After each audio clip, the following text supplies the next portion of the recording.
देखो रिकॉर्डिंग का मैसेज क्या और स्क्रीन शेयर है। मैम।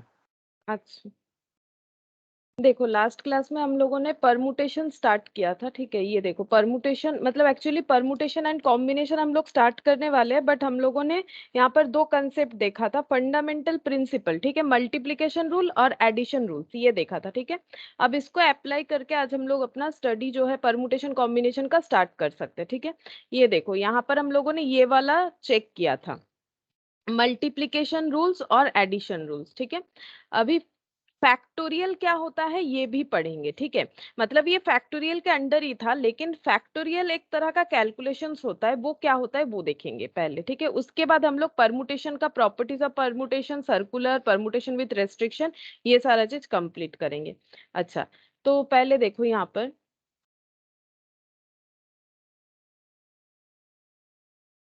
ठीक है, पहले यहाँ पर देखो कि फैक्टोरियल क्या होता है, ठीक है। फैक्टोरियल को कैसे डिनोट किया जाता है। फैक्टोरियल को हम लोग दो तरह से डिनोट कर सकते हैं, मतलब साइन, जैसे देखो प्लस के लिए ये यूज होता है, माइनस के लिए ये यूज होता है, मल्टीप्लिकेशन के लिए ऐसा होता है, डिवाइड के लिए ऐसा होता है। उसी तरह से फैक्टोरियल के लिए ऐसे यूज कर सकते हैं, मतलब ऐसे सिंपल एक लाइन और नीचे ऐसा एक पॉइंट, ठीक है। या फिर या तो ऐसे यूज कर लो या फिर ऐसे यूज किया जाता है ऐसे, ठीक है। इसको हम लोग बोलते हैं फैक्टोरियल का साइन, ठीक है। अब फैक्टोरियल को कैसे, जैसे मान लो 4 फैक्टोरियल, तो 4 फैक्टोरियल कैसे लिखेंगे, ऐसे लिख सकते हो या फिर ऐसे लिख सकते हो, जैसा ठीक लगे, ठीक है। जिसको जो हैबिट हो जाता है लिखते लिखते वो यूज कर सकता है। हम ये नॉर्मली ये वाला ज्यादा यूज करते हैं, ठीक है।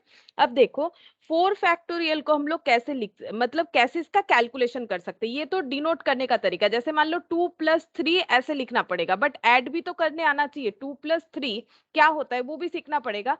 तो प्लस ऐसे लिख सकते हैं, दो डेटा में प्लस अगर करते हैं तो। अब उसका आंसर क्या होगा उसको हम लोग कैसे आइडेंटिफाई करेंगे। देखो फैक्टोरियल को कैसे हमें लिखना है, 4×3×2×1, ठीक है। मतलब हमें क्या करना है, रिवर्स काउंट करते जाना है अप टू 1 तक। तो 4 के बाद जैसे 4, 3, 2, 1, ठीक है। 4 के बाद क्या हो जाएगा, 4, 3, 2, 1।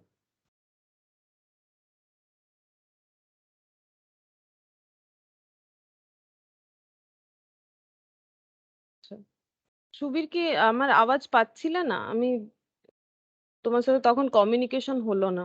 এখন পাচ্ছ তো আমার আওয়াজ? হ্যাঁ ম্যাম, এখন পাচ্ছি। अच्छा अच्छा। अच्छा देखो तो ये कितना हो जाएगा, ये हो गया 24, है ना। ये सिंपल मल्टीप्लीकेशन करेंगे तो 24 हो गया। हम लोग फैक्टोरियल पढ़ रहे हैं कि फैक्टोरियल कैसे होता है, ठीक है। लास्ट क्लास में हम लोगों ने यहाँ तक पढ़ा था कि फंडामेंटल प्रिंसिपल, मल्टीप्लीकेशन रूल और एडिशन रूल्स क्या होता है। तो ये हो गया। सिमिलरली 5 फैक्टोरियल को हम लोग कैसे लिख सकते हैं बताओ। 5 फैक्टोरियल को क्या लिखेंगे, 5 4 1, हाँ। तो इसका आंसर कितना हो जाएगा, अगर 4, 3, 2, 1 24 होता है तो 24×5, या फिर कैलकुलेटर पे चेक करो 120 हो जाएगा, ठीक है। सिमिलरली अगर इस तरह से जैसे 5, 4, 3 इस तरह से अगर मैथमेटिकल फॉर्म में n फैक्टोरियल अगर हमें कैलकुलेट करना हो, हम लोग फॉर्मूले में आ रहे हैं, तो n फैक्टोरियल को हम लोग क्या लिख सकते हैं, n लिखेंगे सबसे पहले। देखो 5 फैक्टोरियल मतलब सबसे पहले 5, 4 फैक्टोरियल मतलब सबसे पहले 4, तो n फैक्टोरियल मतलब सबसे पहले n। अब उसके बाद देखो डिक्रीज होता जाता है, ठीक है। अगर इसको एक्सप्लेन करें 4, उसके बाद क्या था 4-1 तब 3 होता है। उसके बाद क्या था 4-2 तब 2 होता है, ठीक है। उसके बाद क्या था 4 माइनस यहाँ पर 3 तब क्या हो जाएगा 1, ठीक है। तो सिमिलर तरीके से अगर 5 को एक्सप्लेन करते हैं तो 5 पहला, फिर 5-1, फिर हो जाएगा 5-2, फिर हो जाएगा 5-3, फिर हो जाएगा 5-4। जब तक 1 नहीं होता है हमें लिखते जाना है। तो इसका मतलब अगर ये ऐसे एक्सप्लेन हम लोग कर सकते, सिमिलर वे से एन को कैसे एक्सप्लेन करेंगे, एन उसके बाद वाला एन से एक कम, ठीक है। तो n-1 देखो, उसके बाद क्योंकि यहाँ पर जो 5 है वही यहाँ पर n है, यहाँ पर जो 4 है वही यहाँ पर n है, तो पहला n-1, दूसरा n-2, तीसरा n-3, ऐसे करके हम लोग लिखते ही जाएंगे। अब हमें तो पता नहीं है कितना तक लिखना है, क्योंकि n तक है, पता है कितना तक लिखना है, हमेशा एंड में 1 होना चाहिए, ठीक है। कितना तक लिखना है, हमेशा एंड में 1 होना चाहिए। Good morning Nayani. Good morning ma'am. हमेशा एंड में 1 होना चाहिए, ठीक है। तो ये प्लस करके डॉट डॉट कर दो, जब तक लिखना पड़ेगा। और एंड का क्या हो जाएगा 1, जस्ट उसके आगे वाला क्या हो सकता है 2, उसके आगे वाला क्या हो जाएगा 3, उसके आगे की इस तरह से होगा ना 1 2 3, उसके आगे क्या हो सकता है 4, ठीक है। तो ये जस्ट मैंने पैटर्न बोला। तो स्टार्टिंग कहाँ से होगा, जो वैल्यू रहेगा उससे, और एंड हमेशा 1 पे होगा। तो स्टार्टिंग एंड से होगा, एंड 1 पे होगा। तो एंड 1 होगा तो उसके आगे 2, उसके आगे 3, उसके आगे 4, तो 1 2 3 4 डॉट डॉट करके ये ऐसे चलेगा। और इधर से देखोगे तो इस तरह से होगा, ठीक है।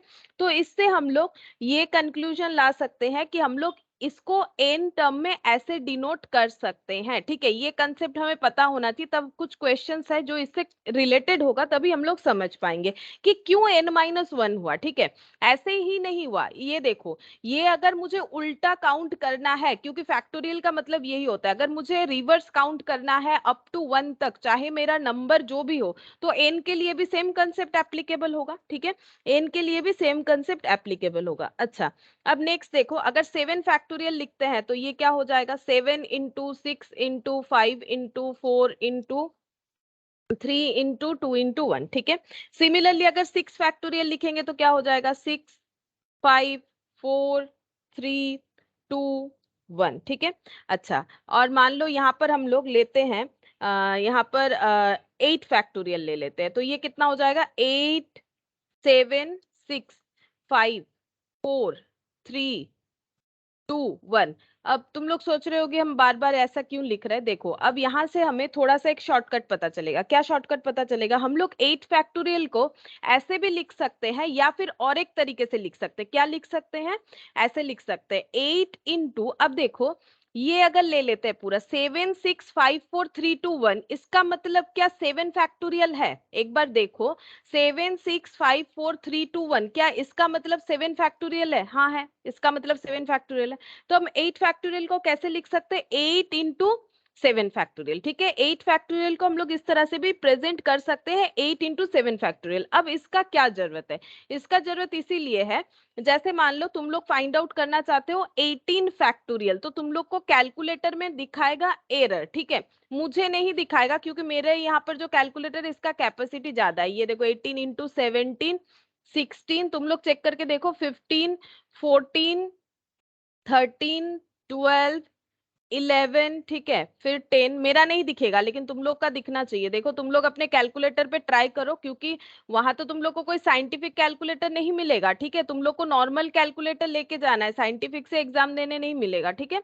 तो ये देखो ऐसे करके मेरा यहाँ पर नहीं दिखेगा, क्योंकि मेरे इसका कैलकुलेटर का कैपेसिटी ज्यादा है, तो यहाँ पर मुझे आंसर शो कर रहा है। बट तुम लोग अपने कैलकुलेटर पे मल्टीप्लाई करके देखो, ये वाला एरर ही दिखेगा, मतलब 18 ऐसे करके 18 से अप टू 1 तक मल्टीप्लाई करके देख लो, एरर दिखेगा। या फिर एटलीस्ट 15 करके देखो तो भी तुम लोगों को एरर ही दिखेगा, क्योंकि कैलकुलेटर का कैपेसिटी उतना नहीं है, ठीक है।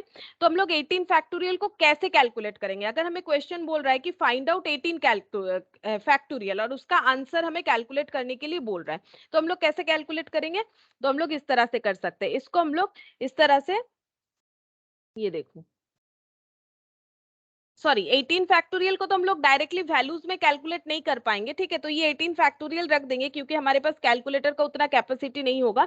तो इस वजह से हमें देखो, अगर मान लो एक क्वेश्चन देते हैं, हमें ऐसे कैलकुलेट करने बोला है, ठीक है। अगर ऐसे कैलकुलेट करने बोला है तो हम लोग कैसे कर सकते हैं, तो ये देखो हम लोग इस तरह से कर सकते हैं। ये हो गया 18 फैक्टोरियल, ठीक है। 18 फैक्टोरियल का मतलब 18 इंटू 17 इंटू 16 इंटू 15 इंटू 14, ठीक है। अब देखो, अब हम एक काम करेंगे, यहाँ पर जो 14 15 है ये हम नहीं लिखते हैं। देखो इसके बदले क्या हम ऐसे लिख सकते हैं, नीचे 15 फैक्टोरियल है, तो क्या यहाँ पर भी हम 15 फैक्टोरियल लिख सकते हैं, क्यों, 15 फैक्टोरियल का मतलब होता है 15 से लेके 1 तक, तो 18 17 16, उसके बाद अगर हम लोग लिख लेते, उसके बाद अगर हम लोग लिख लेते, तो क्या वो 15 14 13 13 12 11 10 9 8 7 6 5 4 3 2 1 होता, ठीक है। इतना नहीं लिख के मैंने ऐसे कर दिया, तो शॉर्टकट में हमारा कैलकुलेशन काफी इजी हो जाएगा। देखो अगर ये मैंने क्यों बताया एरर, अगर तुम लोग 18 फैक्टोरियल को अलग कैलकुलेट करोगे, 15 फैक्टोरियल को अलग कैलकुलेट करोगे, तो तुम लोग को एरर दिखेगा, ठीक है। तो 18 और 15 फैक्टोरियल को अगर डिवाइड करने देता है तो हम लोग इस तरह से फॉलो करके कर सकते हैं, ठीक है। तो इसका आंसर कुछ ना कुछ आ जाएगा 18 17 और 16। ये देखो 18 17 और 16।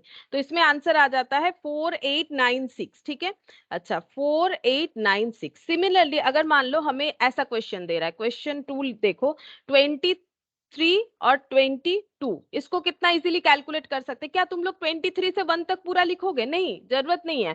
उतना क्यों लिखे हम लोग? 23 के बाद 22, 21 ऐसे करके अप टू 1 तक आएगा, उसके जगह पे हम लोग सब्सटीट्यूट कर सकते हैं 22 फैक्टोरियल और यहाँ पर भी 22 फैक्टोरियल। तो ये कैंसिल होकर आंसर देखो कितना इजीली 23 आ गया। इसको अगर लिखोगे तो भी सिमिलर बात ही होता ना। ये देखो 23 लिख लेते, फिर 22 लिख लेते, फिर 21, 20, ठीक है, बहुत ज्यादा लिखना पड़ता, 19, 18, ठीक है, ऐसे करके डॉट डॉट करके 1 तक लिखना पड़ता, और नीचे भी तुम लोग को 22 से लेके लगातार 1 तक लिखना पड़ता, फिर ऐसे ऐसे कैंसिल करते, 22, 22 कैंसिल, 21, 21 कैंसिल, 20, 20 कैंसिल, ठीक है, 19, 19 कैंसिल, 18, 18 कैंसिल, फिर 17, 17 कैंसिल, इस तरह से करते जाना पड़ता। बट हम लोग इतना मेहनत नहीं करेंगे, क्योंकि हमें पता है कि अगर हम लोग 22 फैक्टोरियल लिखते हैं तो वो 22 से अप टू 1 तक ही हमें रिप्रेजेंट करेगा, वही फैक्टोरियल का रूल्स होता है। ठीक है, तो इस तरह से हम लोग कैलकुलेट कर सकते हैं। तो क्योंकि ये एरर दिखाता है तो तुम लोग डायरेक्टली 18 का आंसर और 15 का आंसर कैलकुलेट करके डिवाइड करोगे, ये पॉसिबिलिटी नहीं है। ठीक है, तो ये चीज हम लोग को समझना पड़ेगा। आई होप कि तुम लोग को समझ में आया कि मैंने क्या बोला, कि हमें एक तो फैक्टोरियल पता होना चाहिए कि कैसे कैलकुलेट होता है। यहाँ पर देखो हमें 3 चीज ध्यान में रखना है, कैसे फैक्टोरियल का साइन क्या होता है, किस तरह से फैक्टोरियल कैलकुलेट मतलब कैलकुलेट किया जाता है। फैक्टोरियल का मतलब होता है जो नंबर का फैक्टोरियल बोला है वहां से लेके अप टू 1 तक कैलकुलेट करना है। इस तरह से एन में कैसे रिप्रेजेंट करेंगे, और सब्सटीट्यूट कैसे कर सकते हैं, अगर बहुत बड़ा बड़ा डिजिट है तो उसको हम लोग कैसे सब्सटीट्यूट करके कैलकुलेशन अपना इजी कर सकते हैं। ठीक है, और इसी तरह से ही हमें करना चाहिए। अच्छा, अब देखो नेक्स्ट नेक्स्ट एक एग्जाम्पल देखते हैं। देखो जैसे यहां से ही देखते हैं, ये देखो इसका पहला एग्जाम्पल। यहाँ पर बोला है 5 फैक्टोरियल कैलकुलेट करो, 4 फैक्टोरियल, 6 फैक्टोरियल। तो ऑलरेडी शायद मैंने करवा दिया। ये देखो 5 फैक्टोरियल, ये देखो इसका मैंने आंसर नहीं निकाला, हाँ निकाला है ना 120। ठीक है, 4 फैक्टोरियल का आंसर मैंने निकाल रखा है 24। 6 फैक्टोरियल का अगर तुम लोग चाहो तो कैलकुलेट कर लो, 6 फैक्टोरियल का आंसर क्या हो जाएगा। अगर 5 फैक्टोरियल, सोचो 6 फैक्टोरियल को कैसे कर सकते हो, 6 फैक्टोरियल का मतलब ऐसे लिख सकते हो 6 इंटू 5 फैक्टोरियल। ठीक है, अब 5 फैक्टोरियल का मतलब अभी अभी हम लोगों ने कैलकुलेट किया था 120 आया था। ठीक है, तो 120 इंटू 6 तो ये हो गया 720। देखो ये चीज को जितना समझ जाओगे उतना इजी होगा कैलकुलेशन, या फिर तुम लोग को ऐसे लिखना पड़ेगा 6, 5, 4, 3, 2, 1। ठीक है, ये तो टाइम टेकिंग हो गया। तो यहां से लेके यहाँ तक तो 5 फैक्टोरियल होता है, और थोड़ी देर पहले ही मैंने 5 फैक्टोरियल कैलकुलेट किया था, 120 आया था, मैंने दिखाया तुम लोगों को। तो 120, ये 6 हो गया, इसका वैल्यू 120, तो मैंने मल्टीप्लाई करके दिखा दिया कि इसका आंसर 720 होता है। ठीक है, तो ये जितना समझ लेंगे हम लोग, जितना इसको इजीली कैप्चर कर पाएंगे हम लोग, सारा क्वेश्चन जल्दी जल्दी कर पाएंगे। ठीक है, जैसे ये देखो 9 फैक्टोरियल बाई 6 फैक्टोरियल, इसको कैसे हम यहाँ पर ही करके दिखाते हैं, ये सब किया हुआ है। ठीक है, तुम लोग प्रैक्टिस के लिए देख सकते हो। 9 फैक्टोरियल डिवाइडेड बाई 6 फैक्टोरियल, तो 9 को कहाँ तक लिखना चाहिए, 9 लिख देंगे, 8 लिख देंगे, 7 लिख देंगे, लेकिन 6 के बाद और नहीं लिखेंगे, क्योंकि 6 फैक्टोरियल और नीचे भी 6 फैक्टोरियल है, हमें देख लेना चाहिए कि नीचे कितना फैक्टोरियल है। ठीक है, वहां तक ही लिखेंगे, तो ये कैंसिल हो जाएगा। तो 9 इंटू 8 इंटू 7 करने से 504 आता है, तो 504 हम लोग का आंसर हो जाएगा। अब 10 फैक्टोरियल बाई 7 फैक्टोरियल, तो हम लोग 7 फैक्टोरियल पे आके रुक जाएंगे। ठीक है, तो इसका मतलब क्या क्या लिखेंगे, 10 लिख देते हैं, 9, 8, ठीक है, और 7 फैक्टोरियल, क्योंकि नीचे हमारा 7 है, अगर 6 होता तो 6 तक लिख लेते। ठीक है, तो ये कितना हो जाएगा, 10 इंटू 8, 80, 80 इंटू 9, 720। ये देखो आंसर। ठीक है, ये तो वैसे कुछ खास है नहीं, मैंने इस तरह का और भी बताया, ये जस्ट तुम लोग देख सकते हो, एक बार गो थ्रू कर सकते हो। हम लोग ये एग्जाम्पल 3 करेंगे। ठीक है, देखो एग्जाम्पल 3 में क्या दिया है,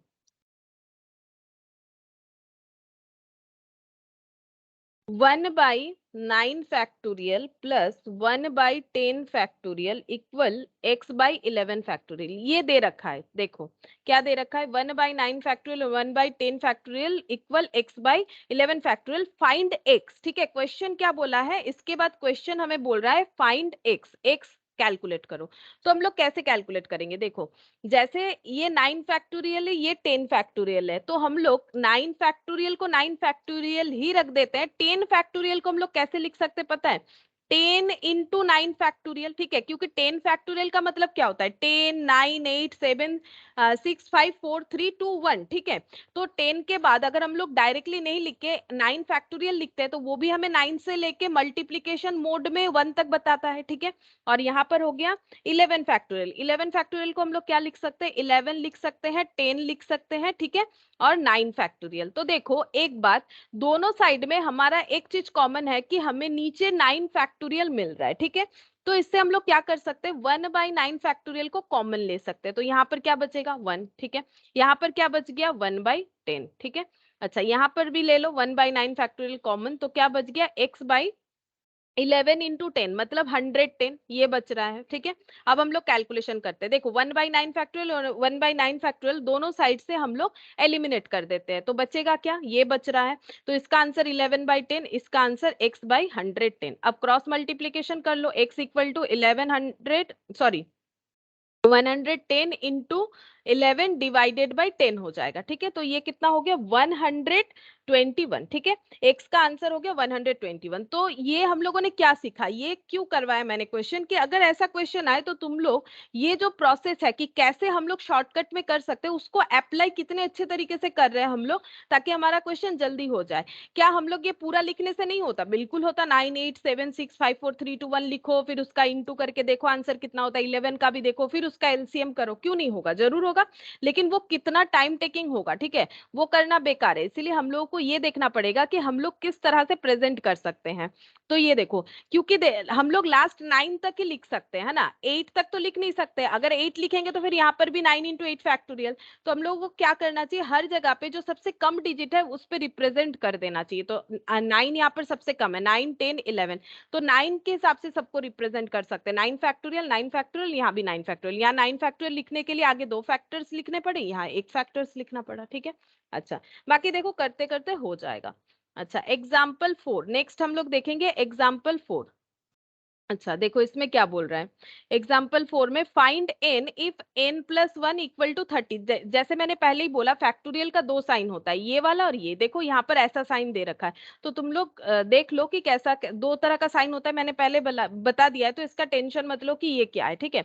नॉर्मली ये ज्यादा यूज होता है, ठीक है। तो ये देखो n प्लस 1 और ये 30 n-1, हमें यहाँ से n फाइंड आउट करने बोला है। तो हम लोग कैसे कर सकते हैं, देखो क्या बोल रहा है, n+1, क्योंकि मुझे ये वाला साइन ज्यादा हैबिट है तो हम इसी पे लिखते हैं, ठीक है।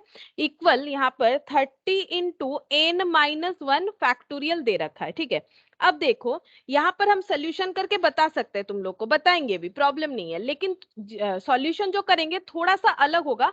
मतलब थोड़ा सा कंसेंट्रेशन के साथ सुनोगे तभी समझ पाओगे, बट टेंशन मत लो। अगर ये सोल्यूशन तुम लोग को बाई चांस अगर नहीं समझ में आता है तो भी हम लोग क्वेश्चन का आंसर इजीली कर पाएंगे, क्योंकि हमारे पास ऑप्शन रहेगा। क्योंकि हमें बोला है फाइंड एन, ठीक है। अगर फाइंड एन बोला है तो एन के लिए हमारे पास 4 ऑप्शन अवेलेबल रहेंगे, वो 4 ऑप्शन यहाँ पर हम लोग पुट करके देख सकते हैं, ठीक है। तो देखो जैसे पहले हम ऑप्शन से ही बताते हैं, मान लो एन का वैल्यू 4 है, एन का वैल्यू 5 है, एन का वैल्यू 10 है और एन का वैल्यू 9 है, तो कौन सा हम लोग का आंसर है, हम लोग कैसे फाइंड आउट कर सकते हैं, क्योंकि हमारा तो एमसीक्यू बेस्ड क्वेश्चन है। तो अगर हम लोग 4 को अप्लाई करते हैं तो 4 + 1 5 हो गया, 5 फैक्टोरियल, ठीक है। और 30 इंटू 4 - 1 यानी 3 फैक्टोरियल, ठीक है, 3 फैक्टोरियल। तो आंसर निकालते हैं, 5 फैक्टोरियल 120 होता है। अब देखो ये मुझे करके आदत हो चुका है, 5 फैक्टोरियल 120 होता है, ठीक है। 4 फैक्टोरियल जो है वो 24 होता है। तो तुम लोग भी करते जाओगे तो तुम लोग को भी आदत हो जाएगा, ठीक है। और यहाँ पर हो गया 3 2 1। अच्छा ये 3 फैक्टोरियल का मतलब 3 2 और 1, तो ये 3 2 6 6 और 30 180। तो इसका मतलब ए आंसर नहीं होगा, ठीक है। इसका मतलब हम लोग का आंसर क्या होगा, ए नहीं होगा, ठीक है। चलो बी पे चेक करते हैं, बी होगा कि नहीं। हम लोग का आंसर बी 5 था, 5 + 1 6, 6 फैक्टोरियल। और इधर हो गया, मतलब दोनों इक्वल होना चाहिए ना, तो 6 - 1 6 - 1 फैक्टोरियल। तो 6 फैक्टोरियल का मतलब 5 फैक्टोरियल 120 होता है, तो 6 फैक्टोरियल मतलब क्या, 6 फैक्टोरियल का मतलब 6 इंटू 5 फैक्टोरियल, ठीक है, यानी 120 इंटू 6। तो ये कितना हो जाएगा 120, 6 इंटू 120 मैम 720। 30 तो इंटू 5 - 1 होगा तो ओ अच्छा हाँ 5 - 1 होगा, हाँ मैंने गलती से 6 लिख दिया। हाँ ये देखो यहाँ पर 4 फैक्टोरियल हो जाएगा, तो 30 इंटू 24 हो गया, 4 फैक्टोरियल का मतलब 24, तो 4 इंटू 3 इंटू 2 इंटू 1। हाँ अब देखो कितना आ रहा है 720। तो दोनों साइड सिमिलर आ गया, तो हमें पता चल गया कि हमारा ऑप्शन बी जो है वो करेक्ट आंसर है। ठीक है, ये मतलब ऐसे ही हम लोग करेंगे, हम लोग सोल्यूशन करके नहीं करने वाले, ठीक है, क्योंकि सोल्यूशन वहां देखेगा नहीं कोई। ठीक है, हम लोगों को जस्ट सही आंसर पे टिक करना होता है। ठीक है, तो हम लोग क्या करेंगे, इस तरह से प्रैक्टिस करेंगे कि हम लोग किस ऑप्शन के साथ कैसे कैलकुलेट कर सकते हैं। लेकिन हम एक क्वेश्चन को सॉल्व करके दिखा देते हैं, ताकि ये कंसेप्ट जो है ना ये तुम लोग के दिमाग में जाए, क्योंकि कभी कभी हो सकता है कि हमें कंसेप्ट का जरूरत हो। तो एक बार इस क्वेश्चन को हम सॉल्व करके भी दिखा देते हैं, देखो कैसे होगा। n+1 factorial equal to 30 into n-1। ठीक है, ऐसे दिया हुआ है। अब हम लोग को क्या करना है, हम लोग इसको स्प्लिट करेंगे। ठीक है, अब स्प्लिट करेंगे तो हमें कौन सा स्प्लिट करना चाहिए, पता है कौन सा डेटा स्प्लिट करना चाहिए, जो लार्जेस्ट डेटा होता है। जैसे देखो यहाँ पर हम लोगों ने जब 18 और 15 फैक्टोरियल डिवाइड फॉर्म में था, तो हम लोगों ने किसको स्प्लिट किया, 18 को, 18 17, बट 15 को एज इट इज रखा, मतलब जो लार्जेस्ट डेटा है उसको स्प्लिट किया और जो स्मॉलेस्ट डेटा है उसको एज इट इज रख दिया। मुझे ये बताओ, एन का वैल्यू चाहे कुछ भी हो, वैसे तुम लोग को पता चल गया है कि एन का वैल्यू 5 है, तो अगर n+1 ज्यादा होता है या n-1 ज्यादा होता है, अगर n का वैल्यू कुछ भी हो, n+1 ज्यादा होता है या n-1 ज्यादा होगा, n+1। n+1, 30 का छोड़ो, ठीक है, वो तो मल्टीप्लीकेशन है, n+1 ज्यादा होगा, तो हम लोग n+1 को स्प्लिट करेंगे। ठीक है, अब ये वाला कंसेप्ट के साथ सिमिलर करो, n फैक्टोरियल के जगह हमारे पास n+1 फैक्टोरियल है, तो पहला फैक्टर क्या होगा, ये सबको इंडिविजुअली फैक्टर बोलते हैं, 4 एक फैक्टर है, 3 एक फैक्टर है, 2 एक फैक्टर है, 1 एक फैक्टर है, यहाँ पर n एक फैक्टर है, n-1 एक फैक्टर है, तो स्टार्टिंग फ्रॉम द नंबर होता है, तो यहाँ पर नंबर ही n+1 है, तो पहला क्या होगा, n+1। ठीक है, उसके बाद वाला क्या होता है, एक डिजिट कम होता है, तो क्या लिखना चाहिए, जैसे ये देखो 5 फैक्टोरियल मतलब 5 4 3 2 1, इसी चीज को हम यहाँ पर इस पे अप्लाई करना चाहते हैं। ठीक है, तो पहला 5 होगा, तो पहला n+1, दूसरा 5-1 होगा, तो 5-1 के जगह क्या लिखे बोलो, यहाँ पर 5 का वैल्यू क्या है, n+1, तो तुम लोग थोड़ा सा कंपेयर करके मुझे बताओ तो क्या n लिखे।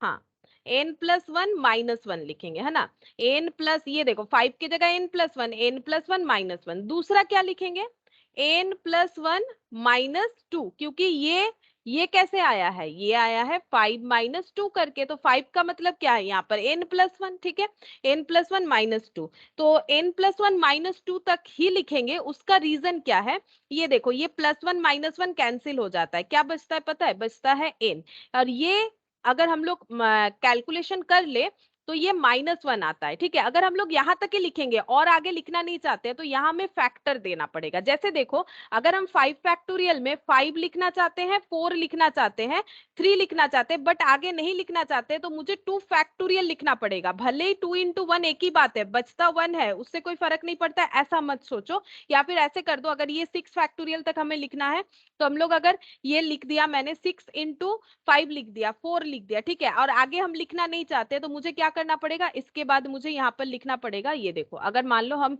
इतना तक लिखना चाहते हैं 6 5 4, तो मुझे आगे 3 फैक्टोरियल लिखना पड़ेगा। ठीक है, क्योंकि मैंने 1 तक नहीं कंप्लीट किया, तो जहां तक लिखा उसके आगे फैक्टर लगा देना चाहिए, तभी वो सिमिलर मैटर हो जाएगा। ठीक है, तो यहाँ पर मैंने फैक्टर लगा दिया, तो ये भी फैक्टर आ गया।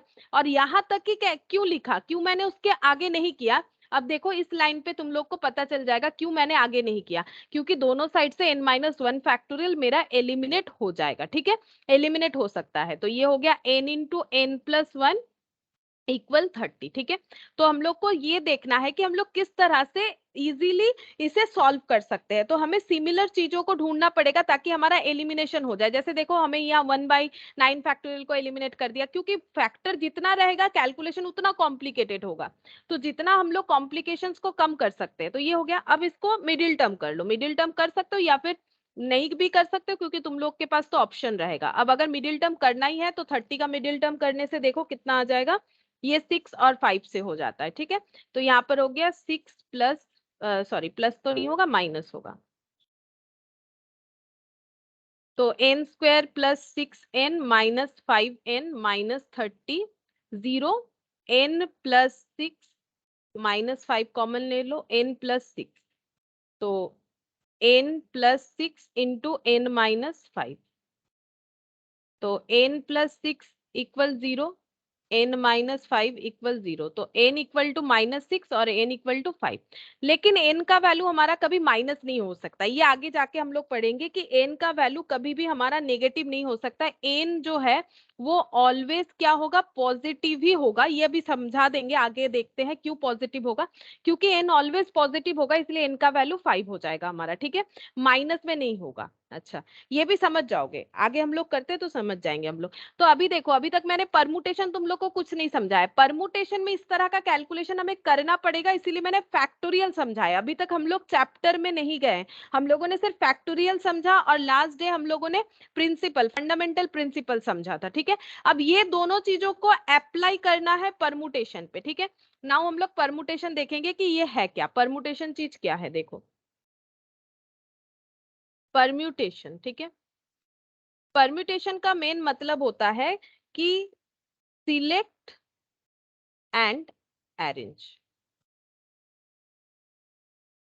Select and arrange. तो हमें सिलेक्ट करके अगर किसी चीजों को अरेंज करना होता है तो हम लोग उसको बोलते हैं परमुटेशन। अब ये कैसा हो सकता है, जैसे मान लो कि तुम लोग कुछ ड्राइंग बनाना चाहते हो, ठीक है। सपोज तुम लोग कुछ ड्राइंग जो है वो करना चाहते हो, और उसके लिए तुम लोगों के पास मान लो 3 कलर है, ठीक है। क्या क्या कलर है तुम लोगों के पास? एक ग्रीन कलर है, ठीक है, ये मैंने इसे ग्रीन से लिख दिया। एक ग्रीन कलर है, तुम लोग ग्रीन कलर से पेंट कर सकते हो। एक ब्लू है, ठीक है, और मान लो रेड है, ठीक है, रेड है। तो तुम लोग जो ड्राइंग बना रहे हो, जो ड्राइंग्स बनाना चाहते हो, ठीक है, उसमें 3 कलर यूज कर सकते हो, ठीक है। तो 3 कलर में से तुम लोग 3 कलर को ही, 3 कलर भी यूज कर सकते हो, कोई भी एक कलर यूज कर सकते हो, कोई भी 2 कलर यूज कर सकते हो, तुम्हारे ऊपर है, ठीक है। तुम लोग जो ड्रॉ कर रहे हो, मान लो ये एक सर्कल बनाए हो, इस पे कलर फिलअप करना है। अब कलर फिलअप करने का कोई कंडीशन नहीं दिया है, तुम लोग ग्रीन ब्लू रेड तीनों यूज कर लो, ठीक है। ग्रीन ऐसे आधा यहाँ पर ऐसे ग्रीन कर दो, ठीक है, ग्रीन ब्लू और रेड तीनों यूज कर लो, या फिर तुम लोग कोई भी एक यूज कर लो, सिर्फ एक कलर से ही पूरा इसको फिलअप कर दो। मान लो पूरा रेड कर दिया, या फिर मान लो कोई भी 2 कलर यूज कर रहे हो, ये तुम लोग के ऊपर है। अगर ऐसा है तो इसको हम लोग क्या बोलेंगे, सिलेक्ट करके अरेंज करना, ठीक है। अरेंज का मतलब, अब देखो, सिलेक्ट मतलब हम लोग एक 3 कलर भी सिलेक्ट कर सकते हैं, 2 भी कर सकते हैं, एक भी कर सकते हैं। और अरेंज का मतलब, जैसे मैंने ऊपर ग्रीन दिया, नीचे ब्लू, फिर रेड दिया, तुम लोग कुछ और भी कर सकते हो। जैसे मान लो ऊपर ब्लू दे दिया, मिडिल में रेड दे दिया, नीचे ग्रीन दे दिया, ठीक है। तो ऐसा अलग अलग चीज हो सकता है। तो ये हो गया हम लोगों का क्या बोलते हैं, सिलेक्ट और अरेंज का मतलब, ठीक है। या फिर मान लो 2 चेयर है, ठीक है, 2 चेयर है, 2 चेयर में बैठना है, ठीक है। 2 लोग यहाँ पर खड़े हैं, ये है मिस्टर ए, ठीक है, ये है मिस्टर बी, ठीक है। ये दोनों यहाँ पर खड़े हैं और ये 2 स्पेस खाली है, यहाँ पर ये लोग बैठ सकते हैं। तो ये लोग कैसे बैठ सकते हैं? अब मिस्टर ए मिस्टर बी के पास या तो ऐसे बैठ सकते हैं, यहाँ ए बैठ गए, यहाँ बी बैठ गए, लेकिन इनके पास और एक ऑप्शन भी है, यहाँ पर बी बैठ जाए, यहाँ पर ए बैठ जाए, ठीक है। जैसे ट्रेन बस में भी हो सकता है ना, विंडो साइड बैठ सकते हैं हम लोग, अदर साइड बैठ सकते हैं, ठीक है। तो इस तरह से हो सकता है। तो ये देखो, यहाँ पर सिलेक्ट और अरेंज कर रहे हैं, सिलेक्ट कर रहे हैं कौन किधर बैठेगा, ए इधर बैठेगा या बी उधर बैठेगा, बी इधर बैठेगा कि ए इधर बैठेगा। तो सिलेक्ट पहले 2 चेयर किया, 2 चेयर को सिलेक्ट किया, फिर बैठने का अरेंजमेंट भी किया। या फिर कलर के केस में देख लो, ठीक है।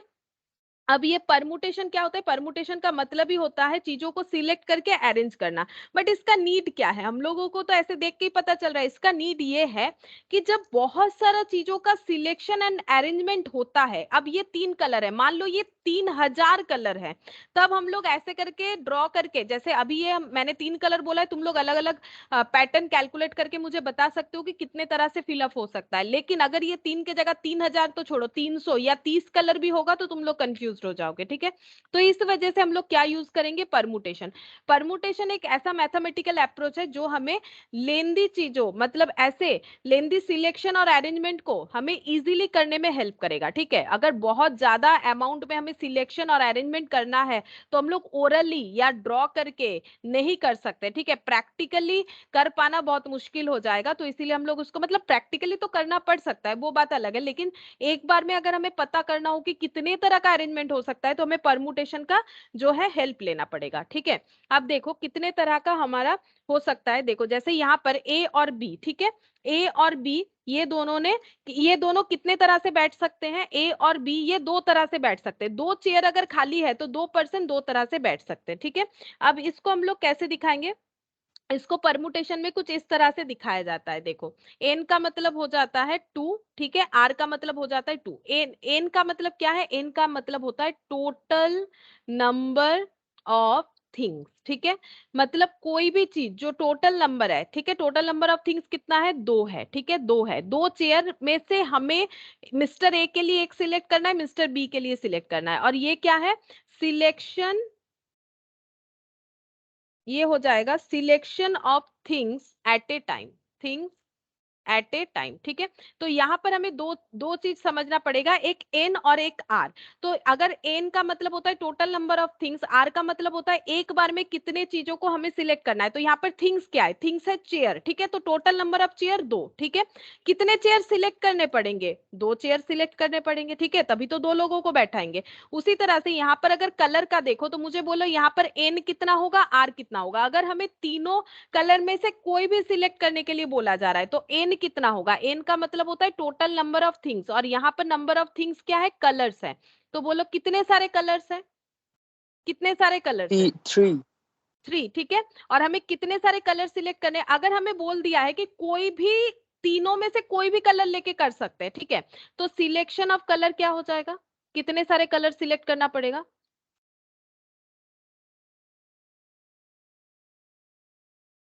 सिलेक्शन करने के लिए हमारे पास कितने सारे ऑप्शन रह रहे हैं? Selection of things at a time, यहाँ पर हम लोग 2 चेयर सिलेक्ट कर रहे हैं, ठीक है, क्योंकि 2 लोगों को बैठाना है। यहाँ पर अगर हमें बोला जाता है कि तुम लोग कोई भी 3 कलर यूज कर सकते हो, ठीक है, तुम लोग का मर्जी है, तो फिर सिलेक्शन हो जाएगा 3। अगर बोला जाए कोई भी 2 कलर यूज कर सकते हो, मान लो अगर ये क्वेश्चन बोल रहा है कि कोई भी 3 कलर यूज कर सकते हो, तो R3 हो जाएगा। अगर बोल रहा है कोई भी 2 कलर यूज करो इसमें से, तो R कितना हो जाएगा? बोलो, अगर कोई भी 2 कलर यूज करने बोल रहा है तो आर कितना हो जाएगा? 2 होगा। और एन कितना होगा R2 फिर? है हाँ, तो एन कितना होगा तब? 3। एन 3 ही रहेगा, ठीक है, क्योंकि हम लोग तीनों में से कोई भी 2 ले सकते हैं, तो एन 3 ही रह रहा है। लेकिन आर का चेंज हो जाएगा अगर मुझे क्वेश्चन अलग अलग बोल रहा है, ठीक है, क्वेश्चन अलग अलग बोल रहा है तब होगा, अदरवाइज नहीं होगा, ठीक है। और भी हम लोग प्रैक्टिकली एग्जाम्पल से समझ लेंगे, जैसे और भी हो सकता है, लाइक देखो, जैसे ये तो मैंने कलर और चेयर का बताया। जैसे मान लो एक वर्ड ले लेते हैं, लाइक मान लो ये ले लिया बैट, ठीक है, बैट। अब बैट को हम लोग कितने तरह से अरेंज कर सकते हैं? देखो, अब परमुटेशन में क्या होता है ना, परमुटेशन में हर एक वर्ड को हम लोग अरेंजमेंट बोलेंगे, चाहे उसका कोई मतलब बने या ना बने, ठीक है।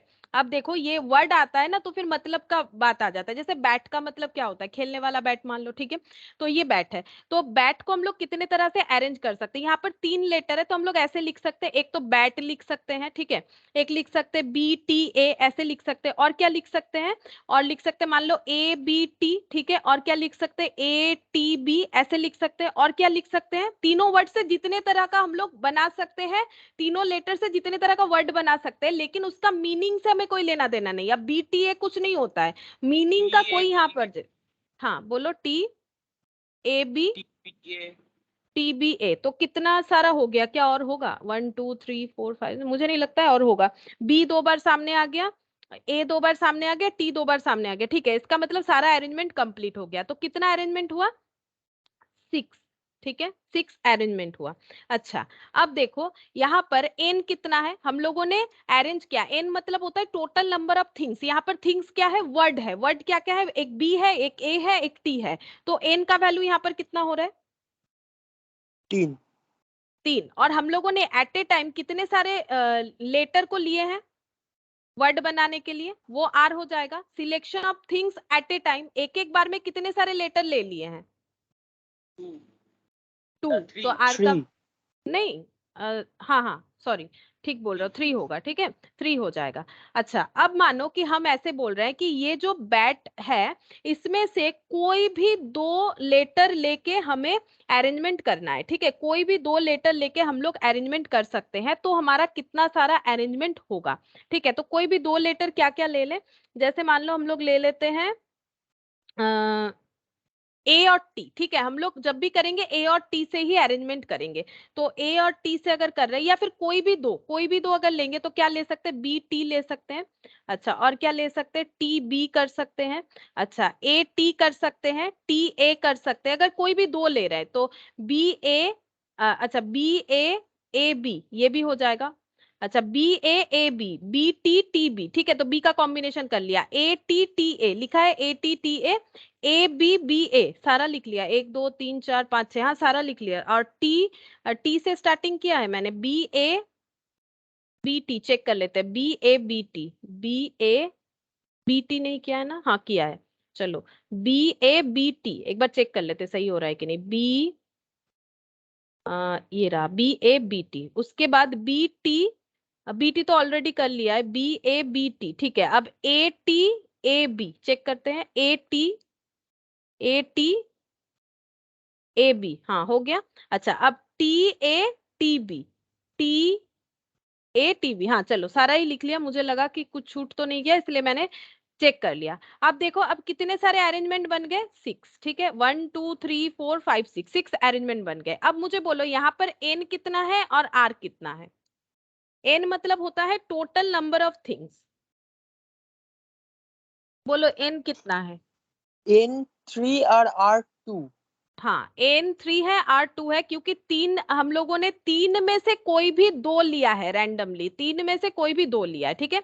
अब ये चीज तो तुम लोग को समझ में आ रहा है, लेकिन ये तभी ठीक है जब छोटा छोटा वर्ड है या फिर इस तरह का छोटा छोटा एग्जाम्पल है। लेकिन मैंने जैसे बोला, अगर 10 वर्ड हो तो फिर 10 वर्ड को ऐसे थोड़ी ना लिख पाएंगे हम लोग, पॉसिबल ही नहीं है, ठीक है। इतना सारा अरेंजमेंट करते करते हम लोगों का ही दिमाग खराब हो जाएगा, तो हम लोग को क्या करना चाहिए, फॉर्मूला यूज करना चाहिए।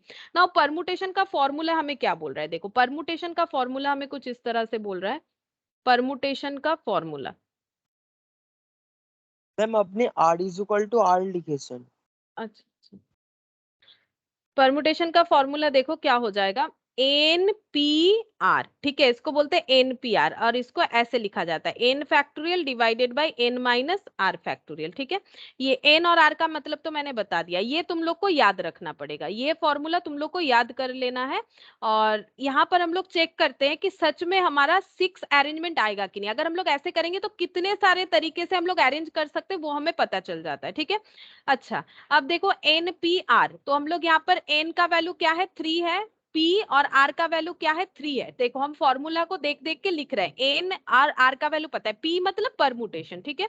अब क्या करना है, एन फैक्टोरियल मतलब 3 का फैक्टोरियल, ठीक है, divided by N minus R मतलब 3 माइनस 3 का फैक्टोरियल, ठीक है। तो ये क्या आंसर आता है, 3 फैक्टोरियल डिवाइडेड बाय 0 फैक्टोरियल। तो 3 फैक्टोरियल का मतलब 3 2 1, और 0 फैक्टोरियल का मतलब ये नहीं है कि 0 इंटू 1, ठीक है, 0 फैक्टोरियल 1 होता है। अभी समझाएंगे क्यों 1 होता है, ठीक है।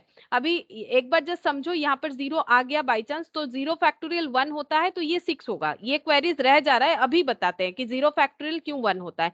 लेकिन ये हमेशा याद रखो, परमुटेशन फॉर्मूला में ये भी ऐड कर लो, पहला फॉर्मूला ये और दूसरा फॉर्मूला कि 0 फैक्टोरियल हमेशा 1 होगा, ठीक है, 0 फैक्टोरियल हमेशा 1 होगा, ये हम लोग याद रखेंगे। हम समझा भी देते क्यों होगा। तो देखो इसमें भी 6 आंसर आ गया, तो फॉर्मूले से आंसर आता है। अब इस पे अप्लाई करते हैं, 3p2, ठीक है, तो 3 फैक्टोरियल 3 माइनस 2 फैक्टोरियल, तो यहाँ पर हो गया 3 फैक्टोरियल मतलब 3 2 1, और 3 माइनस 1 मतलब 1 फैक्टोरियल, तो ये भी 6 हो गया, यहाँ पर 6 आया था। तो देखो फॉर्मूले से भी जो आंसर आएगा, हम लोग अगर ओरली मतलब समझ के करते तो भी होगा, बट समझ के करना तभी पॉसिबल होगा जब हमारे पास स्मॉल स्मॉल डेटा होता है, ठीक है, अदरवाइज नहीं कर पाएंगे। तो ये रहा फॉर्मूला। अब मेरा जो नेक्स्ट स्टेप है कि हम ये समझाएंगे 0 फैक्टोरियल कैसे हम लोग 1 बताते हैं, ठीक है। अब देखो और एक मैम फॉर्मूला यहाँ पर, हाँ बोलो। ম্যাম আমি বলছি আপনি যে ফর্মুলার ফার্স্টের দিকটা লিখেছেন NPR, ওখানে এন আর আর এর মানটা লেখার কোনো প্রয়োজন আছে? ওটা তো কাজে লাগছে না না কোনো। তাহলে এটা বের করলাম কি করে, এটা না করলে? না এমনি তো লিখছি এন এর মান কত আর আর এর মান কত, তাহলে লেফট সাইডে ওইটা লেখার কোনো প্রয়োজন আছে? এটা তো ফর্মুলা, ফর্মুলাতে পুট করতে হবে না, এন এর ভ্যালু কত আর আর এর ভ্যালু, তুমি ডাইরেক্ট এখান থেকে এটা করতে পারবে না, তোমাকে এটা লিখতে হবে। ওকে। এটা এটা মানে এটা একটা প্রেজেন্টেশনে, যেমন ধরো a প্লাস বি এর হোল স্কোয়ার মানে তো a square plus 2ab plus B square, এটা আমরা জানি, তা বলে কি এইটা লিখবো না, এটা তো লিখতেই হবে, বা এটা থাকলে এটা লিখতে হবে।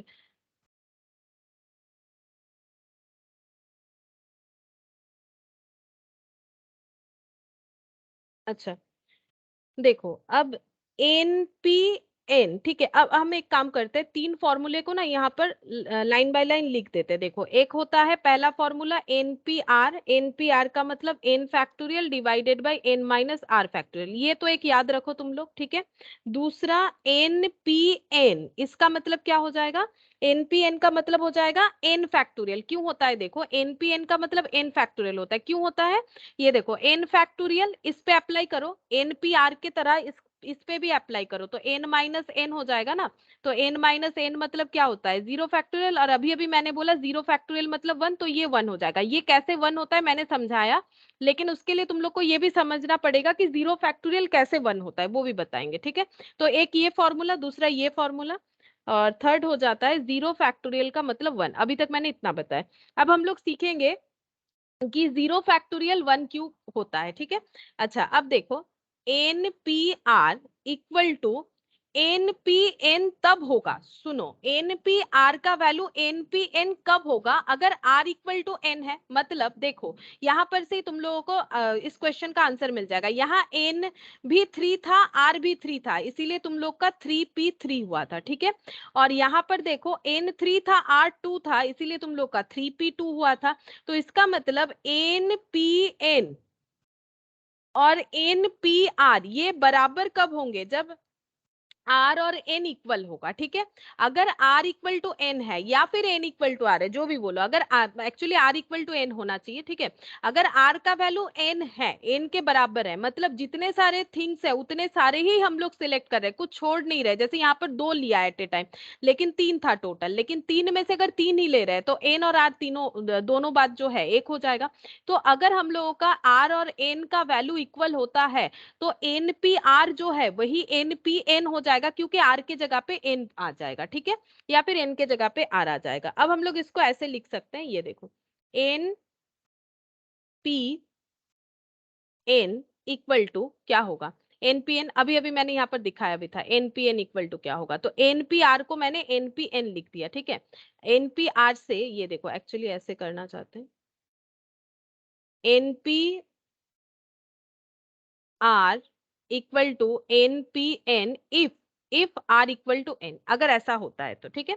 तो N P N equal to हम लोग क्या लिख सकते हैं, फॉर्मूले के हिसाब से। अब हम लोग फॉर्मूला में जाएंगे परमुटेशन का, जो इन जनरल फॉर्मूला है, ऊपर N factorial divided by N minus R, और यहाँ पर आर भी एन है, ठीक है।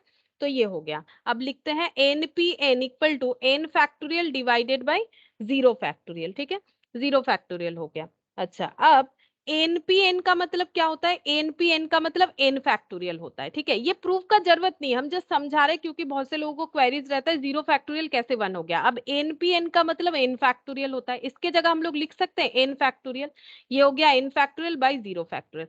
अब इसको क्रॉस मल्टीप्लीकेशन करो, तो N factorial into zero factorial equal to N factorial, तो जीरो फैक्टोरियल इक्वल क्या हो जाएगा, N factorial by N factorial, यानी ये कैंसिल आउट होके वन हो गया, इसी वजह से जीरो फैक्टोरियल वन होगा। देखो, ऐसा जरूरी नहीं है कि हमें ये प्रूफ याद करना पड़ेगा, प्रूफ नहीं आने वाला है, ये कोई रिटन एग्जाम तो है नहीं कि तुम लोग प्रूफ करोगे। लेकिन जीरो फैक्टोरियल से कैसे वन आता है, ये तीन मेन फॉर्मूला होता है, ये तीन मेन फॉर्मूला से ही हम लोग सारे फॉर्मूले को डिराइव कर सकते हैं, ठीक है।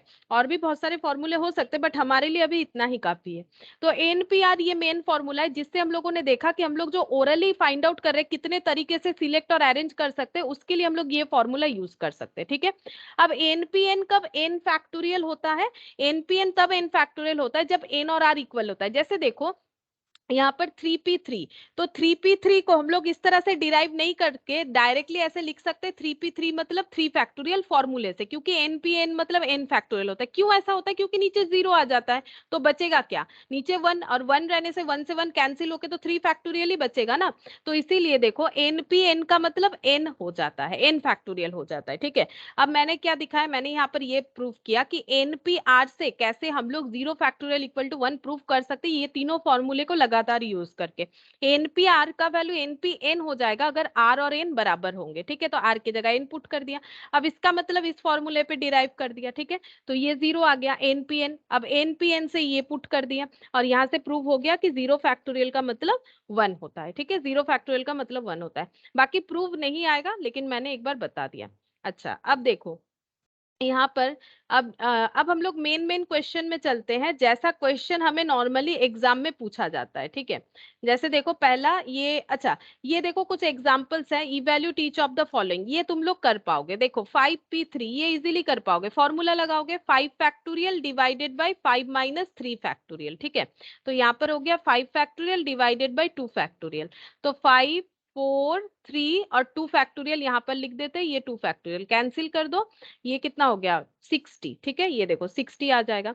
अच्छा 10p2 इसको कैसे कैलकुलेट करोगे, 10p2 ये लेकिन लिखने का तरीका है, ऐसा ही हमें लिखना पड़ेगा। 10 फैक्टोरियल 10 माइनस 2 फैक्टोरियल, तो यहाँ पर हो गया 10 फैक्टोरियल, यहाँ 8 फैक्टोरियल। तो इसको कितना तक लिखेंगे, 10 9 और 8 तक लिखेंगे। ठीक है, 8 फैक्टोरियल, तो ये हो गया 90।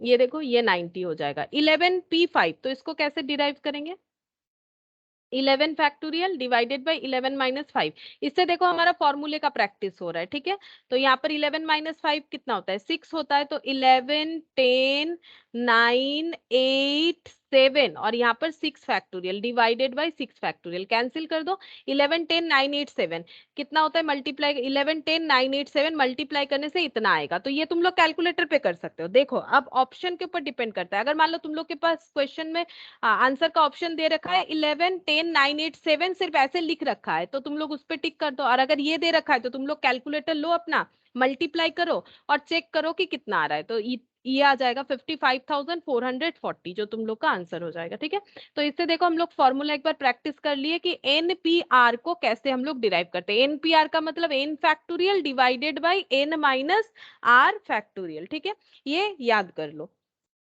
अब देखो मेन क्वेश्चन, जैसे कि एग्जाम्पल 2 देखो क्या बोला है, how many 3 letters words can be formed. 3 letter word मतलब हमें वर्ड बनाना है जिसमें 3 लेटर है। ठीक है, how many 3 letter words can be formed using the letter of the word square और हेक्सागन। ठीक है, दो हमें वर्ड दे रखे हैं, एक दे रखा है स्क्वायर, ठीक है, दूसरा दे रखा है हेक्सागन।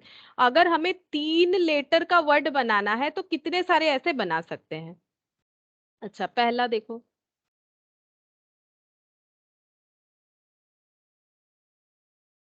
एग्जाम्पल 2 का पहला स्क्वायर। अच्छा कितने सारे बना सकते हैं, मतलब ये परमुटेशन दिया है, मतलब हमें कुछ वर्ड वहां से सिलेक्ट करना है फिर उसको अरेंज करना है। तो यहाँ पर टोटल एन कितना होगा, एन मतलब टोटल नंबर ऑफ थिंग्स, और आर कितना होगा, क्योंकि ये तो हम लोगों के लिए लिख के करना पॉसिबल नहीं है, इतने सारे इसमें लेटर है, कैसे लिख के करें बताओ। यहाँ पर एन कितना होगा और आर कितना होगा, हमें क्या बनाना है, 3 लेटर का वर्ड बनाना है। तो हमें एट ए टाइम कितने लेटर सिलेक्ट करने पड़ेंगे और कितने सारे हमारे पास अवेलेबल है, वही हमारा एन होता है। आउट ऑफ कितना सिलेक्ट करना पड़ेगा बताओ। ম্যাম এন হচ্ছে 6 আর আর হচ্ছে 3। एन হচ্ছে 6 और आर হচ্ছে 3। अच्छा 1 2 3 4 5 6, हाँ एन 6 और आर 3 हो जाएगा, करेक्ट हुआ है। ठीक है, अब हम लोग इसको फॉर्मूले में देंगे। फॉर्मूला क्या होता है, एन पी आर होता है। एन मतलब 6, पी और आर मतलब 3। तो इसका कैसे कैलकुलेशन करोगे, 6 फैक्टोरियल डिवाइडेड बाई 6 माइनस 3। ठीक है, ये तो याद करना पड़ेगा, देखो फॉर्मूला याद करना ही पड़ेगा। 6 माइनस 3 यानी 3 फैक्टोरियल। अब इसको कैलकुलेशन कैसे करेंगे, 6 5 4 3 फैक्टोरियल तक ही लिखेंगे, आगे नहीं लिखेंगे क्योंकि आगे लिखना बेवकूफी है, टाइम जाएगा, है ना। तो ये चला गया, तो ये कितना हो गया 4 इंटू 5 20 20 इंटू 6 कितना हो जाएगा 120। ठीक है, इसका आंसर 120 हो गया। चेक कर लेते हैं एक बार 120 होगा कि नहीं।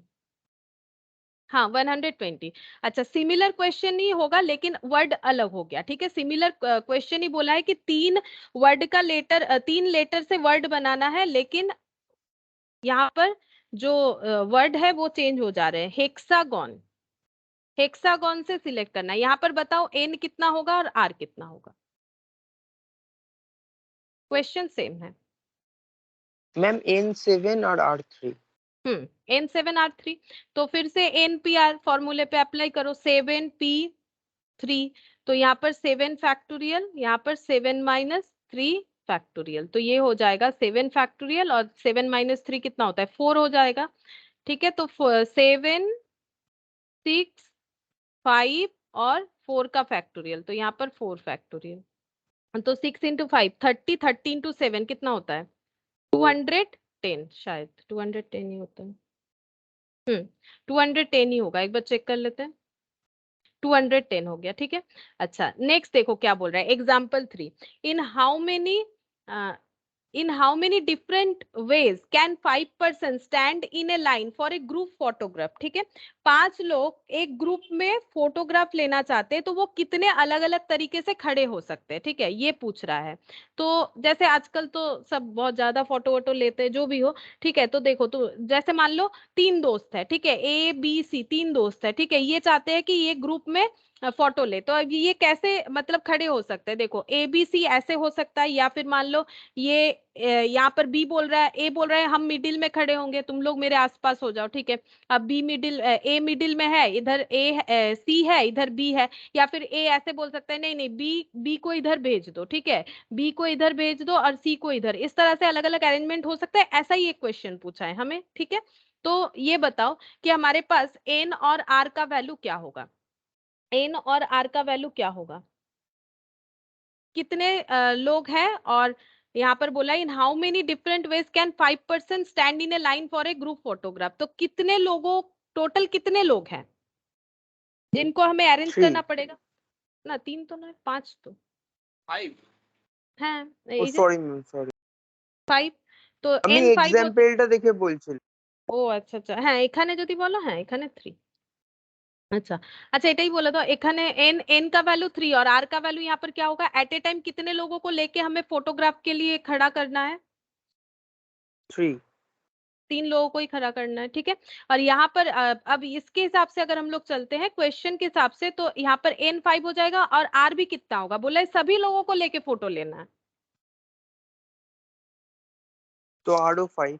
आर ओ 5 होगा, ठीक है, आर भी 5 हो जाएगा। ये देखो इन how many different ways can 5 person stand in A line, क्योंकि ये देखो तुम लोग को पढ़ के समझना पड़ेगा लैंग्वेज, ठीक है, ये लैंग्वेज ही मेन हो जाता है कि क्या 5 लोगों को ही फोटो खिंचवाना है, वो पढ़ के देखो, इन how many different ways can 5 person stand in A line, ऐसे थोड़ी ना बोला है कि 4 लोग खड़े होंगे, नहीं बोला है 3 2 1, ऐसा नहीं बोला है, बोला है सभी लोग मिलके ग्रुप में फोटो लेना चाहते हैं, तो कितने तरीके से वो खड़े हो सकते हैं।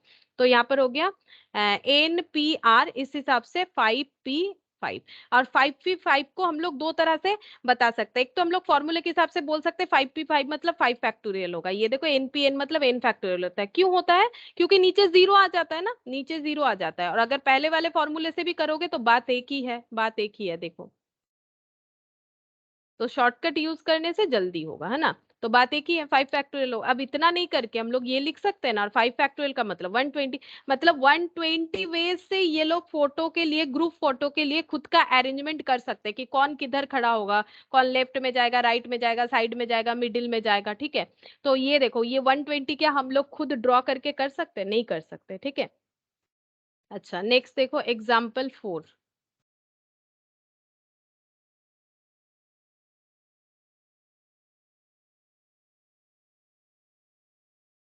in how many sorry ये वाला, first second and third prizes are to be awarded at an engineering fair in which 13 exhibits have been entered, in how many different ways can the prize be awarded, तो एक exhibition हो रहा है जहां पर exhibits है, मतलब जो अपना हुनर जो है वो दिखाते हैं, ठीक है, मतलब अब ये क्या फेयर है, इंजीनियरिंग फेयर है, तो वो उस तरह का अपना जो है हुनर दिखाने वाले हैं, तो अगर 13 लोग पार्टिसिपेट कर रहे हैं ना, 13 एग्जिबिट्स का मतलब क्या, 13 लोगों ने पार्टिसिपेट किया है, हैव बीन एंटर्ड मतलब 13 लोगों ने पार्टिसिपेशन किया है इस प्रोग्राम में, और जो भी अच्छा करेगा 3 प्राइज रखा गया है, फर्स्ट सेकंड थर्ड, ठीक है।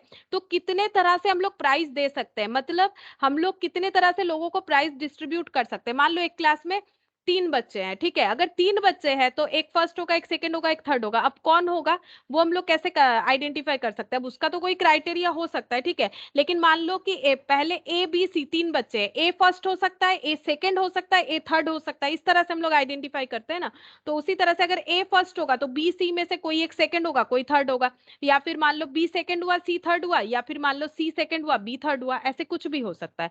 तो हमें 3 प्राइज डिस्ट्रीब्यूट करना है 13 लोगों के अंदर, 13 लोगों को तो कर नहीं सकते, फर्स्ट सेकंड थर्ड कोई भी 3 लोग होगा, तो 13 में से कोई भी 3 जो है विनर हो सकते हैं फर्स्ट सेकंड थर्ड के लिए, ठीक है।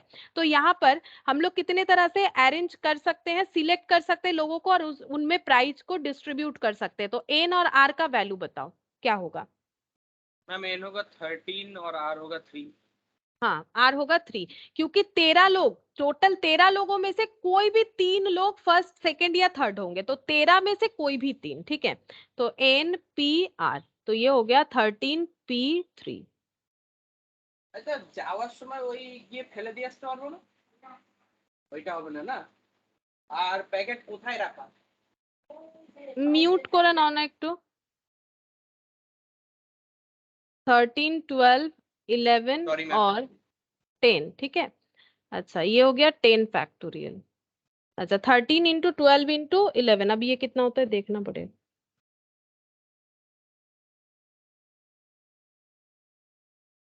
अच्छा 1716, ठीक है, 1716 होता है। तो इतने इतने वेज से हम लोग सोच सकते हैं कि आखिर में तीनों मतलब कोई भी 3 लोग कौन हो सकते हैं, ठीक है। अब कौन होगा वो तो डिपेंड करेगा, जब रिजल्ट आउट होगा तभी पता चलेगा, ठीक है। अच्छा अब देखो यहाँ पर नेक्स्ट क्वेश्चन, 5th नंबर, ठीक है। क्या बोल रहा है, in how many different ways can 3 students be associated with 4 chartered accountants assuming that each chartered accountant can take at most 1 student, ठीक है। एक्चुअली क्या होता है कि सीए फर्म में ट्रेनिंग करना पड़ता है सीए स्टूडेंट को, तो उनको जाके सीए फर्म में खुद को अप्रोच करना पड़ता है, और वो फर्म जो है मतलब फर्म में उनको आर्टिकलशिप ट्रेनिंग स्टार्ट करना पड़ता है। उस हिसाब से क्वेश्चन दिया है कि कितने तरीके से 3 स्टूडेंट एसोसिएट हो सकते हैं 4 चार्टर्ड अकाउंटेंट्स के साथ, assuming that each chartered accountants can take at most 1 student. बोल रहा है 3 स्टूडेंट है, 4 चार्टर्ड अकाउंटेंट है, ठीक है। और 4 चार्टर्ड अकाउंटेंट्स जो है वो एक एक स्टूडेंट को ही ले सकते हैं, एक एक स्टूडेंट को ही आर्टिकलशिप दे सकते हैं। एक्चुअली आर्टिकलशिप के लिए ही होता है, तो फिर भी मान लो कि चार चार्टर्ड अकाउंटेंट्स है, 3 स्टूडेंट है, एक सीए एट ए टाइम एक ही स्टूडेंट को अपने पास काम पे रख सकता है, ठीक है। तो वो कितने तरीके से रख सकते हैं, अब इसको हम लोग कैसे कैलकुलेट करेंगे। यहाँ पर देखो स्टूडेंट कितने हैं, स्टूडेंट 1, स्टूडेंट 2, स्टूडेंट 3, ठीक है। 3 स्टूडेंट है, ये ढूंढ रहे हैं सीए फर्म की हम हमें कोई आर्टिकलशिप ट्रेनिंग के लिए दे दो, ठीक है। तो ये जब ढूंढ रहे हैं, इनको 4 सीए का एड्रेस मिला, CA1, CA2, CA3, CA4। ये मैंने अपने से कुछ नहीं लिखा, ये क्वेश्चन में ही बोल रखा था, ठीक है। ये क्वेश्चन में ही बोल रखा था 3 स्टूडेंट जो है वो अपने आप को फर्म में कोई सीए के साथ एसोसिएट करना चाहते हैं, और वो फर्म ढूंढ रहे हैं, और उन्हें 4 फर्म अवेलेबल मिले हैं, ठीक है, 4 फर्म अवेलेबल मिले हैं। अब ये लेकिन एक कंडीशन है, एक सीए एट ए टाइम एक ही स्टूडेंट को रख सकता है, ठीक है। तो कितने तरीके से ये अरेंजमेंट होगा, इसके लिए हम लोग क्या कर सकते हैं, देखो इसको हम थोड़ा सा प्रैक्टिकली समझाते हैं। अब मान लो पहला स्टूडेंट जब ढूंढने गया, ठीक है। अब मान लो ये जो स्टूडेंट है ये निकला, ठीक है, मार्केट में ये देख रहा है कि कौन सा सीए फर्म हमें मिल जाता है जहां पर हम काम कर ले। तो इसको कितने सारे ऑप्शन मिलेंगे, मुझे बताओ कि इसको कितने सारे सीए के पास जाने का ऑप्शन मिलेगा जब पहला स्टूडेंट जा रहा है, ठीक है। सब एक साथ नहीं जा रहे, मान लो जब पहला वाला स्टूडेंट जा रहा है या फिर एक साथ भी जा रहा है, कोई फर्क नहीं पड़ता है। तो मान लो कि पहले स्टूडेंट को मिल गया ऑप्शन, तो बताओ पहले स्टूडेंट के पास कितना सारा ऑप्शन है, बोलो। पहले स्टूडेंट 4, ठीक है, वो CA1 के पास जा सकते हैं, CA2 के पास, CA3 के पास, CA4 के पास, उनके पास 4 ऑप्शंस है, ठीक है। ये पहला हम थोड़ा सा प्रैक्टिकली समझाएंगे, फिर उसको फॉर्मूले में भी दिखा देंगे। 4 ऑप्शन है। अब ये चारों में से कोई एक होगा जो स्टूडेंट 1 को अपने पास रख लिया होगा, कोई एक होगा जो स्टूडेंट 1 को अपने पास रख लिया, कोई भी एक रख लेता है। मान लेते हैं कि ये CA3 इन्होंने S1 को रख लिया, ठीक है। अब जब दूसरा स्टूडेंट ढूंढ रहा है तो उसके पास क्या क्या ऑप्शन बचेगा, कितने सारे सीए का उनके पास ऑप्शन बचेगा, 3 सीए कौन 1, 2 और 4। हाँ, तो उनके पास ये 3 लोगों का ऑप्शन बचता है। ये 3 लोग, क्योंकि देखो जब वो CA1 के पास जाएंगे तो वो बोल देगा ना कि मैंने तो S1 को रख लिया और मेरे पास एक ही लोगों को रखने का कैपेसिटी है, इससे ज्यादा लोगों को तो हम रख नहीं सकते हैं, तो आप कहीं और जाओ। तो और ये 3 मिले, ठीक है। अब ये 3 में से कोई भी एक रख सकता है, मान लो ये रख लिया, ठीक है, ये रख लिया, तो इसके पास कितना ऑप्शन था, 3 ऑप्शन था, ठीक है।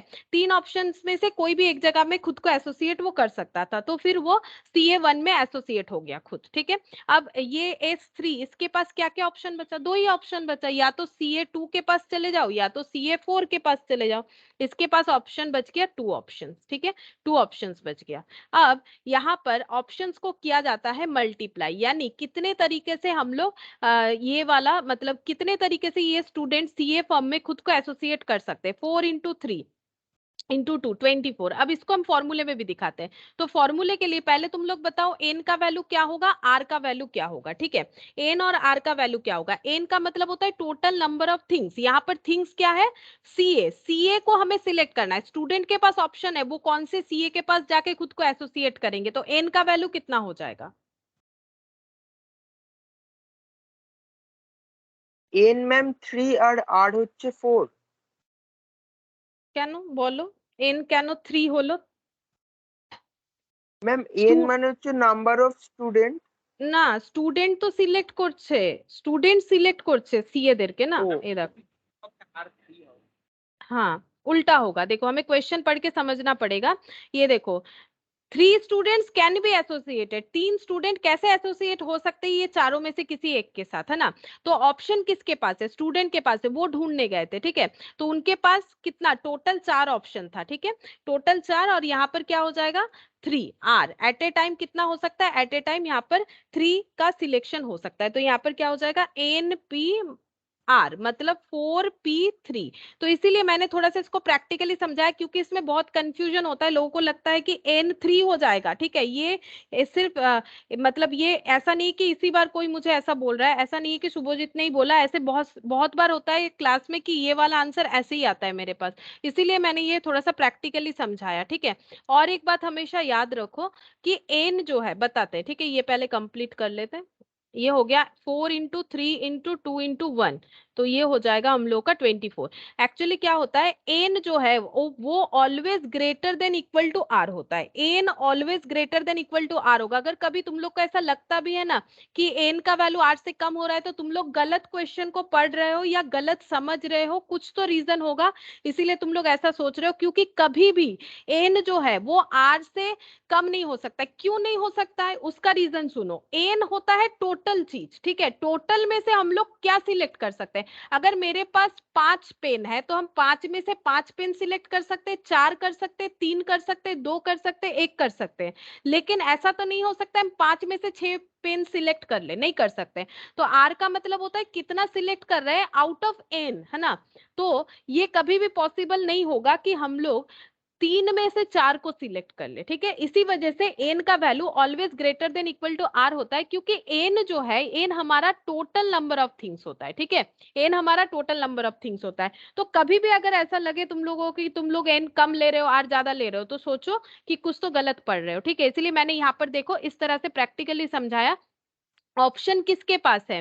स्टूडेंट लोगों के पास है, ठीक है। ऑप्शन किसके पास है? स्टूडेंट लोगों के पास है। तो ये देखो 4 3 2, ठीक है, 4 3 2, ये देखो 4 3 2, 1 1 कैंसिल, 4 3 2, यही बचा। 4 ऑप्शंस, 3 ऑप्शंस, 2 ऑप्शंस। ये भी एक प्रैक्टिकल अप्रोच होता है, इस तरह से भी हम लोग समझ सकते हैं। बाकी फॉर्मूले से ही करना है, लेकिन एन और आर का वैल्यू हमें हमेशा ध्यान से देखना चाहिए। क्यों नहीं होगा कभी भी कम?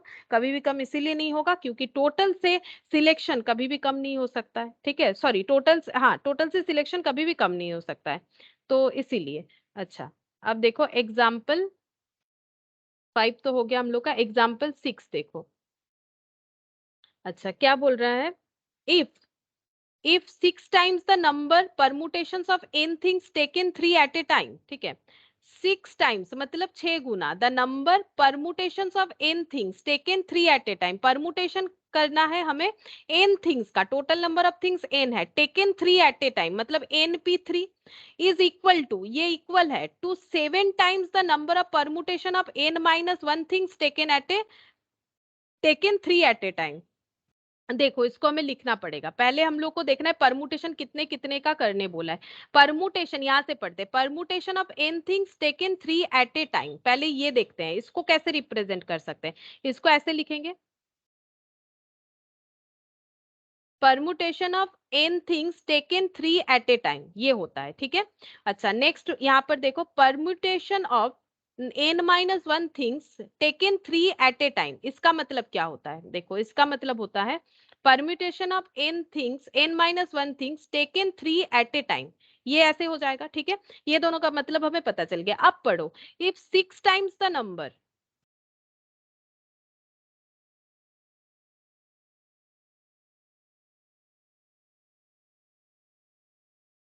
गुड आफ्टरनून सुब्रत,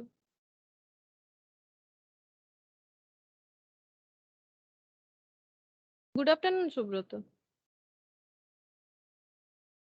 शायद आवाज नहीं जा रहा होगा। अच्छा देखो, इफ 6 टाइम्स द नंबर, ठीक है, if 6 times the number, 6 times the number ये is equal to 7 times the number of this one. ठीक है, 6 टाइम्स मतलब 6 गुना, 6 टाइम्स मतलब 6 गुना, तो यहाँ पर 6 गुना जो है इसका कितना गुना, देखो यहाँ पर बोल रहा है, यहाँ पर 7 टाइम्स द नंबर, तो 7 टाइम्स मतलब 7 गुना, गुना यानी मल्टीप्लीकेशन, ये इक्वल है। देखो पढ़ो अब, if 6 times the number of permutation of n things taken 3 at a time, तो 6 times the number of permutation of n things taken 3 at a time is equal to 7 times the number of permutation of n minus 1 things taken 3 at a time, ये बोला है। And बोला है find n, और इसके साथ साथ हमें बोला है फाइंड n, तो ये हमें एस्टेब्लिश खुद करना पड़ेगा समझ के। ठीक है, तो अब बोल रहा है फाइंड आउट करो n क्या होगा। ठीक है, अब n हम लोग फाइंड आउट कर लेंगे, देखो कैसे होगा।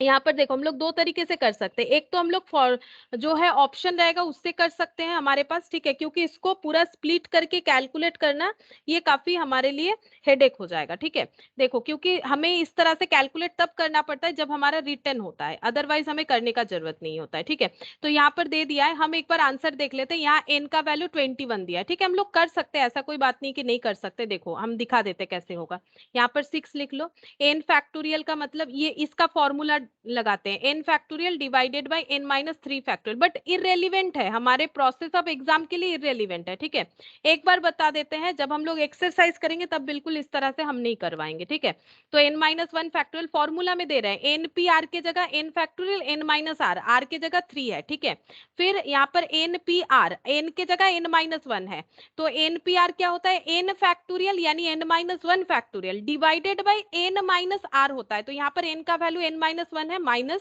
3 फैक्टोरियल। ठीक है, अब देखो कितना हो जाएगा, 6 into N factorial divided by N minus 3 factorial equal to 7 into N minus 1 factorial divided by N minus 4 factorial. ठीक है, अब क्या करेंगे, कैसे सॉल्व करेंगे, ये n है, n ज्यादा होता है कि n माइनस 1 ज्यादा होता है, n ज्यादा होता है, क्योंकि n का वैल्यू कुछ भी हो, अगर मान लो n का वैल्यू 5 भी होता है तो n माइनस 1 तो 4 ही होगा, तो जो बिगर वैल्यू होता है उसे हमें स्प्लिट करना पड़ता है, तो 6 इंटू एन, क्योंकि n फैक्टोरियल को कैसे लिखेंगे, n उसके बाद n माइनस 1 n माइनस 2, लेकिन आगे अगर नहीं लिखना चाहते तो यहाँ एक फैक्टोरियल दो। ठीक है, और नीचे हो गया n माइनस 3 फैक्टोरियल, और ये 7 जैसे है यहाँ n माइनस 1 फैक्टोरियल लिखेंगे, क्यों, ये लिखने से इसके साथ ये कैंसिल आउट हो जाएगा, n माइनस 4 है और एक n माइनस 3 है। अच्छा ये भी हमें कर लेना चाहिए, n माइनस 4 है और n माइनस 3 है नीचे, तो n माइनस 4 ज्यादा है कि n minus 3, obviously n minus 3, n का वैल्यू कुछ भी ले लो, 5 से 3 हटाओगे 2 मिलेगा,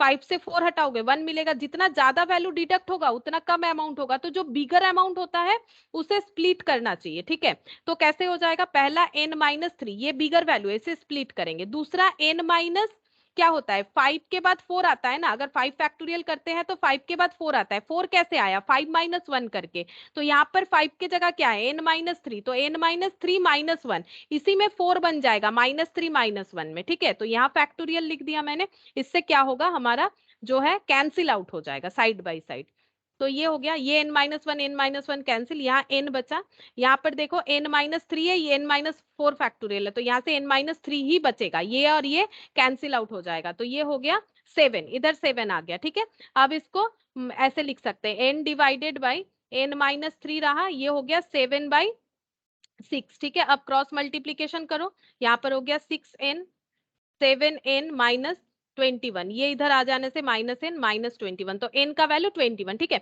बट इतना टाइम हमें नहीं लगेगा, ठीक है, इतना टाइम हमें नहीं लगेगा, क्योंकि हमारे पास ऑप्शन में 21 के साथ अदर ऑप्शंस रहेंगे, हम लोग 21 से क्या करेंगे, 21 से हम लोग चेक करते हुए जाएंगे। ठीक है, हमारे पास option A B C D रहेगा, मान लो D में है नन ऑफ दिस, सी में है 21, ए में है 20, बी में है 19, तो हम लोग चेक करते हुए 21 तक पहुंचेंगे तो हमें सही आंसर मिल जाएगा। ठीक है, तो हमें सही आंसर मिल जाएगा। तो ये अगर नहीं समझ में आता है किसी को, फॉर एग्जाम्पल, अगर वैसे समझ में आना चाहिए, क्योंकि मैंने धीरे धीरे ही पूरा चीज बताया, ऐसा नहीं किया कि पूरा इस चीज को अवॉइड किया, धीरे धीरे ही बताया। सिर्फ इतना याद रखो, जो बिगर डिजिट है उसे हमें स्प्लिट करना है तो ऑटोमेटिकली एलिमिनेट होता जाएगा, बट ये हमारे लिए मैंडेटरी प्रोसेस नहीं है। ठीक है, क्योंकि एमसीक्यू है, अगर एमसीक्यू नहीं होता तो फिर हमें करना ही पड़ता। ठीक है, तो मैंने यहाँ पर देखो इस तरह से कैलकुलेट करके बता दिया क्या होगा। अच्छा, ये हो गया हमारा एग्जाम्पल 6। अब एग्जाम्पल अच्छा ये 6 हो गया। 7 जो है ये अभी हमें नहीं चाहिए, ये हम लोग करेंगे लेकिन डिजिट वाले क्वेश्चन के साथ। ठीक है, अब एग्जाम्पल 8, तो एग्जाम्पल 7 हम लोग करेंगे लेकिन बाद में करेंगे। ये एग्जाम्पल 7 और एक्सरसाइज का एक क्वेश्चन है वो हम लोग बाद में करेंगे, तो ये मुझे करवाना है, तुम लोग थोड़ा सा याद रखोगे, मुझे जरूर बताना कि एग्जाम्पल 7 हमें करना है। एग्जाम्पल 8 हम यहाँ पर ही दिखाते, फिर से सिमिलर चीज, इसको हमें ऑप्शन मिल जाएगा, हमें बोला है एन फाइंड आउट करो, एन कितना होगा, हमारे पास ए बी सी डी करके ऑप्शन रहेगा, हम लोग ऑप्शन से कर सकते हैं। बाकी क्या इसको हम लोग सॉल्व करके नहीं कर सकते? बिल्कुल कर सकते हैं। ये देखो यहाँ पर ही क्या हुआ, हम दिखा देते हैं। एन फैक्टोरियल, इसका फॉर्मूला क्या होता है? N factorial N minus 3 factorial हो गया, ये 60 हो गया। अब एन को हम लोग लिख सकते हैं एन इंटू एन माइनस 1, उसके बाद एन माइनस 2, उसके बाद एन माइनस 3 तक की लिखेंगे ताकि नीचे के साथ ये एलिमिनेट हो जाए। ठीक है, ये इसीलिए यहाँ पर दिखा रहे क्योंकि हमारे लिए नेसेसरी नहीं है ये प्रोसेस याद रखना। तो N into N minus 1 N minus 2, ये देखो इन्होंने भी ऐसे लिख रखा है, इक्वल 60। तो हमारे पास ऑप्शन रहेगा, देखो इन्होंने भी सॉल्व नहीं किया, तो यहाँ पर हमारे पास क्या रहेगा? ऑप्शन रहेगा, तो ऑप्शन से हम लोग आइडेंटिफाई कर सकते हैं। तो आंसर 5 है, तो मान लो हमारे पास ए ऑप्शन में ही 5 है, हम लोग 5 से अप्लाई करेंगे। 5 इंटू 4 इंटू 3, तो ये क्या 60 होता है? बिल्कुल 60 होता है, यानी जो ऑप्शन में हमारे पास 5 रहेगा वही हमारा राइट आंसर होगा। ठीक है, तो इसको हमें सॉल्व करने का बिल्कुल जरूरत नहीं है, फिर भी हम थोड़ा थोड़ा दिखा दिए और आगे नहीं दिखाएंगे। ठीक है, क्योंकि हमारे लिए रेलिवेंट नहीं है। एग्जाम्पल 9 चेक करो, एग्जाम्पल 9 जो है यहाँ पर बोला है आर फाइंड आउट करो। ये देखो ये क्वेश्चन दे रखा है, इस टू मतलब तो तुम लोग को पता है ना, डिवाइड होता है। इस टू का मतलब ये देखो 56 पी आर प्लस 6, और इस टू मतलब डिवाइड 54 पी आर प्लस 3। अगर हम इसको सॉल्व करने जाएंगे तो ये बहुत टाइम टेकिंग होगा और बहुत एक एक स्टेप से हमें करना पड़ेगा, क्योंकि जरूरी नहीं है हमें इसका सॉल्यूशन पता होना, तो हम इसको छोड़ देते हैं। ठीक है, तुम लोग आर कैलकुलेट, आर का ऑप्शन रहेगा तुम लोग के पास, ए बी सी डी करके तुम लोग उससे आंसर कर सकते हो। ऐसा क्वेश्चन हमें एक्सरसाइज में मिलेगा, हम दिखा देंगे कैसे करके हमें करना पड़ेगा, ऐसा नहीं कि ऐसा क्वेश्चन हम लोग नहीं करेंगे। लेकिन अगर तुम लोग सॉल्व करना चाहो घर पे तो कर सकते हो, मुझे कोई प्रॉब्लम नहीं है, और अगर कोई डाउट होगा तो मुझसे पूछ सकते हो, ऐसे चाहो तो कर सकते हो, बट नेसेसरी नहीं है। ये देखो यहाँ पर ये फॉर्मूले में दिया है, तो ये देखो ये एन है, ये पी है, ये आर है। ठीक है, एन पी आर, तो फॉर्मूला क्या होता है? N factorial. एक बार जस्ट समझा देते कैसे होगा। इसको स्प्लिट किया है, इधर वाले पॉइंट को इस तरह से स्प्लिट किया है। एन का मतलब 56 और एन माइनस आर मतलब 56 माइनस आर माइनस 6, है ना, ये हो गया 56 फैक्टोरियल डिवाइडेड बाय 56 माइनस 6, यानी 50 माइनस आर फैक्टोरियल। क्योंकि हो सकता है किसी को क्यूरियोसिटी हो कि कैसे होगा, तो इसलिए मैंने बता दिया। तो इस तरह का सोल्यूशन ये ऐसे सिंप्लीफाइड हो गया। सिमिलरली इसको भी सिंप्लीफाई कर सकते हैं, 54 फैक्टोरियल और डिवाइडेड बाय यहाँ पर क्या हो जाएगा 54 माइनस ये वाला r प्लस 3, तो ये सॉल्व होके इतना आ रहा है। ठीक है, अच्छा अब यहाँ पर डिवाइड था दोनों, तो दोनों को डिवाइड कर दिया गया, दोनों को डिवाइड करने से क्या हो जाएगा 56 divided by 50 minus R factorial divided by ये आएगा, क्योंकि दोनों क्या था, दोनों था हम लोगों का रेशियो में, यानी this values divided by this value.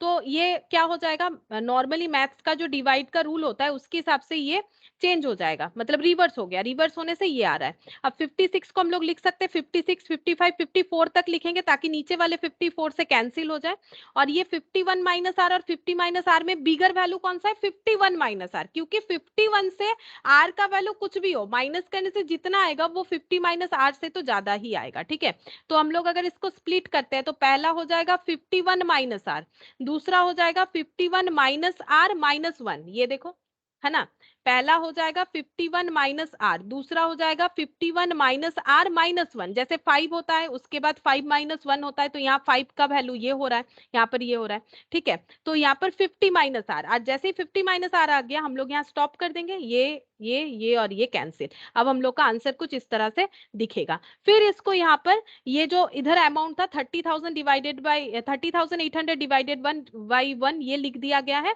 फिर इसको सिंपल सॉल्व कर लिया गया है। कैसे सॉल्व करेंगे? 51 माइनस आर को लेफ्ट हैंड साइड में रख दो और बाकी वैल्यूज को डिवाइड कर दो। ये ठीक है, डिवाइड करने से 10 आ गया। तो 51 माइनस आर इक्वल टू अगर 10 होगा तो माइनस आर इक्वल टू ये कितना आ रहा है? ये माइनस हो जाने से 41 आ रहा है, -41। ठीक है, तो -41 दोनों साइड से माइनस कैंसिल 41 होगा। तो कैसे सॉल्व होगा मैंने बता दिया। तुम लोगों को अगर लगता है कि करना है तो कर सकते हो, बट हम बोलेंगे जरूरत नहीं है, चाहो तो कर सकते हो। मैंने समझा भी दिया किस तरह से होगा। ठीक है, अच्छा अब देखो ये एक प्रूफ है, प्रूफ तो कभी नहीं आएगा। ठीक है, छोड़ो, प्रूफ का हमें बिल्कुल जरूरत नहीं है, प्रूफ थोड़ी ना आता है एमसीक्यू में, प्रूफ आ ही नहीं सकता है। ठीक है, अच्छा अब यहाँ पर क्वेश्चन नंबर 11 देखेंगे। ठीक है, क्वेश्चन नंबर 11 जो कि हमारा रेलिवेंट है। इस तरह का क्वेश्चन एग्जाम के लिए रेलिवेंट होता है।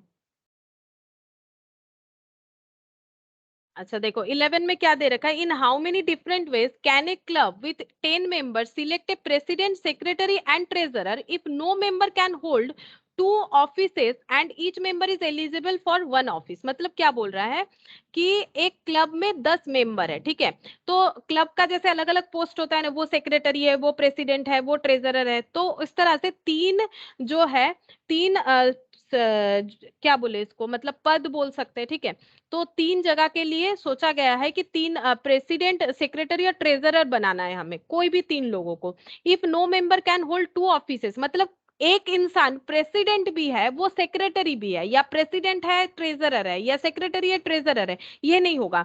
No member can hold 2 offices, कोई भी एक दो पद में नहीं रह सकता है। Each member is eligible for only 1 office, एक पर्सन एट ए टाइम में एक ही जो है ऑफिस होल्ड कर सकता है, या तो वो प्रेसिडेंट बन जाए या तो सेक्रेटरी या ट्रेजरर, दो नहीं बन सकता है। तो कितने तरीके से हम लोग अरेंज कर सकते हैं, कितने तरीके से हम लोग अरेंज कर सकते हैं, तो बोलो कैसे होगा? एन का वैल्यू और आर का वैल्यू पता होना चाहिए, हमें अरेंज करके सिलेक्ट करना है। कितने लोग हैं क्लब में? टोटल 10 लोग हैं। 10 लोगों में से कोई भी लोग प्रेसिडेंट, सेक्रेटरी या ट्रेजरर हो सकते हैं, लेकिन एक पर्सन 2 पोस्ट को होल्ड नहीं कर सकता है।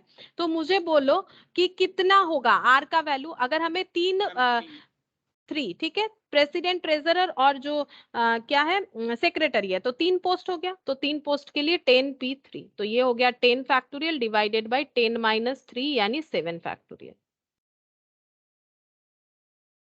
10 9 8 7 और यहाँ पर 7 फैक्टोरियल। तो ये कितना हो जाएगा? 720। ठीक है, ये 720 हो जाएगा। अच्छा देख लेते एक बार 720। हाँ चलो नेक्स्ट देखो एग्जाम्पल 12 क्या बोला है? When John arrives in New York. ठीक है, जॉन जो है वो न्यूयॉर्क गया है। He has 8 shop to see. अच्छा उसे 8 शॉप में विजिट करना है, but he has time only to visit 6 of them. But वो 8 शॉप विजिट करने का सोच रहा था बट कर नहीं सकता, उसके पास टाइम कम है, वो ज्यादा से ज्यादा 6 शॉप विजिट कर सकता है। In how many different ways can he arrange his schedule in New York. ठीक है, न्यूयॉर्क में वो कैसे अपना जो शेड्यूल है घूमने का, विजिट करने का, वो कैसे पूरा कर सकता है बताओ? मैम एन होगा 8, आर होगा 6।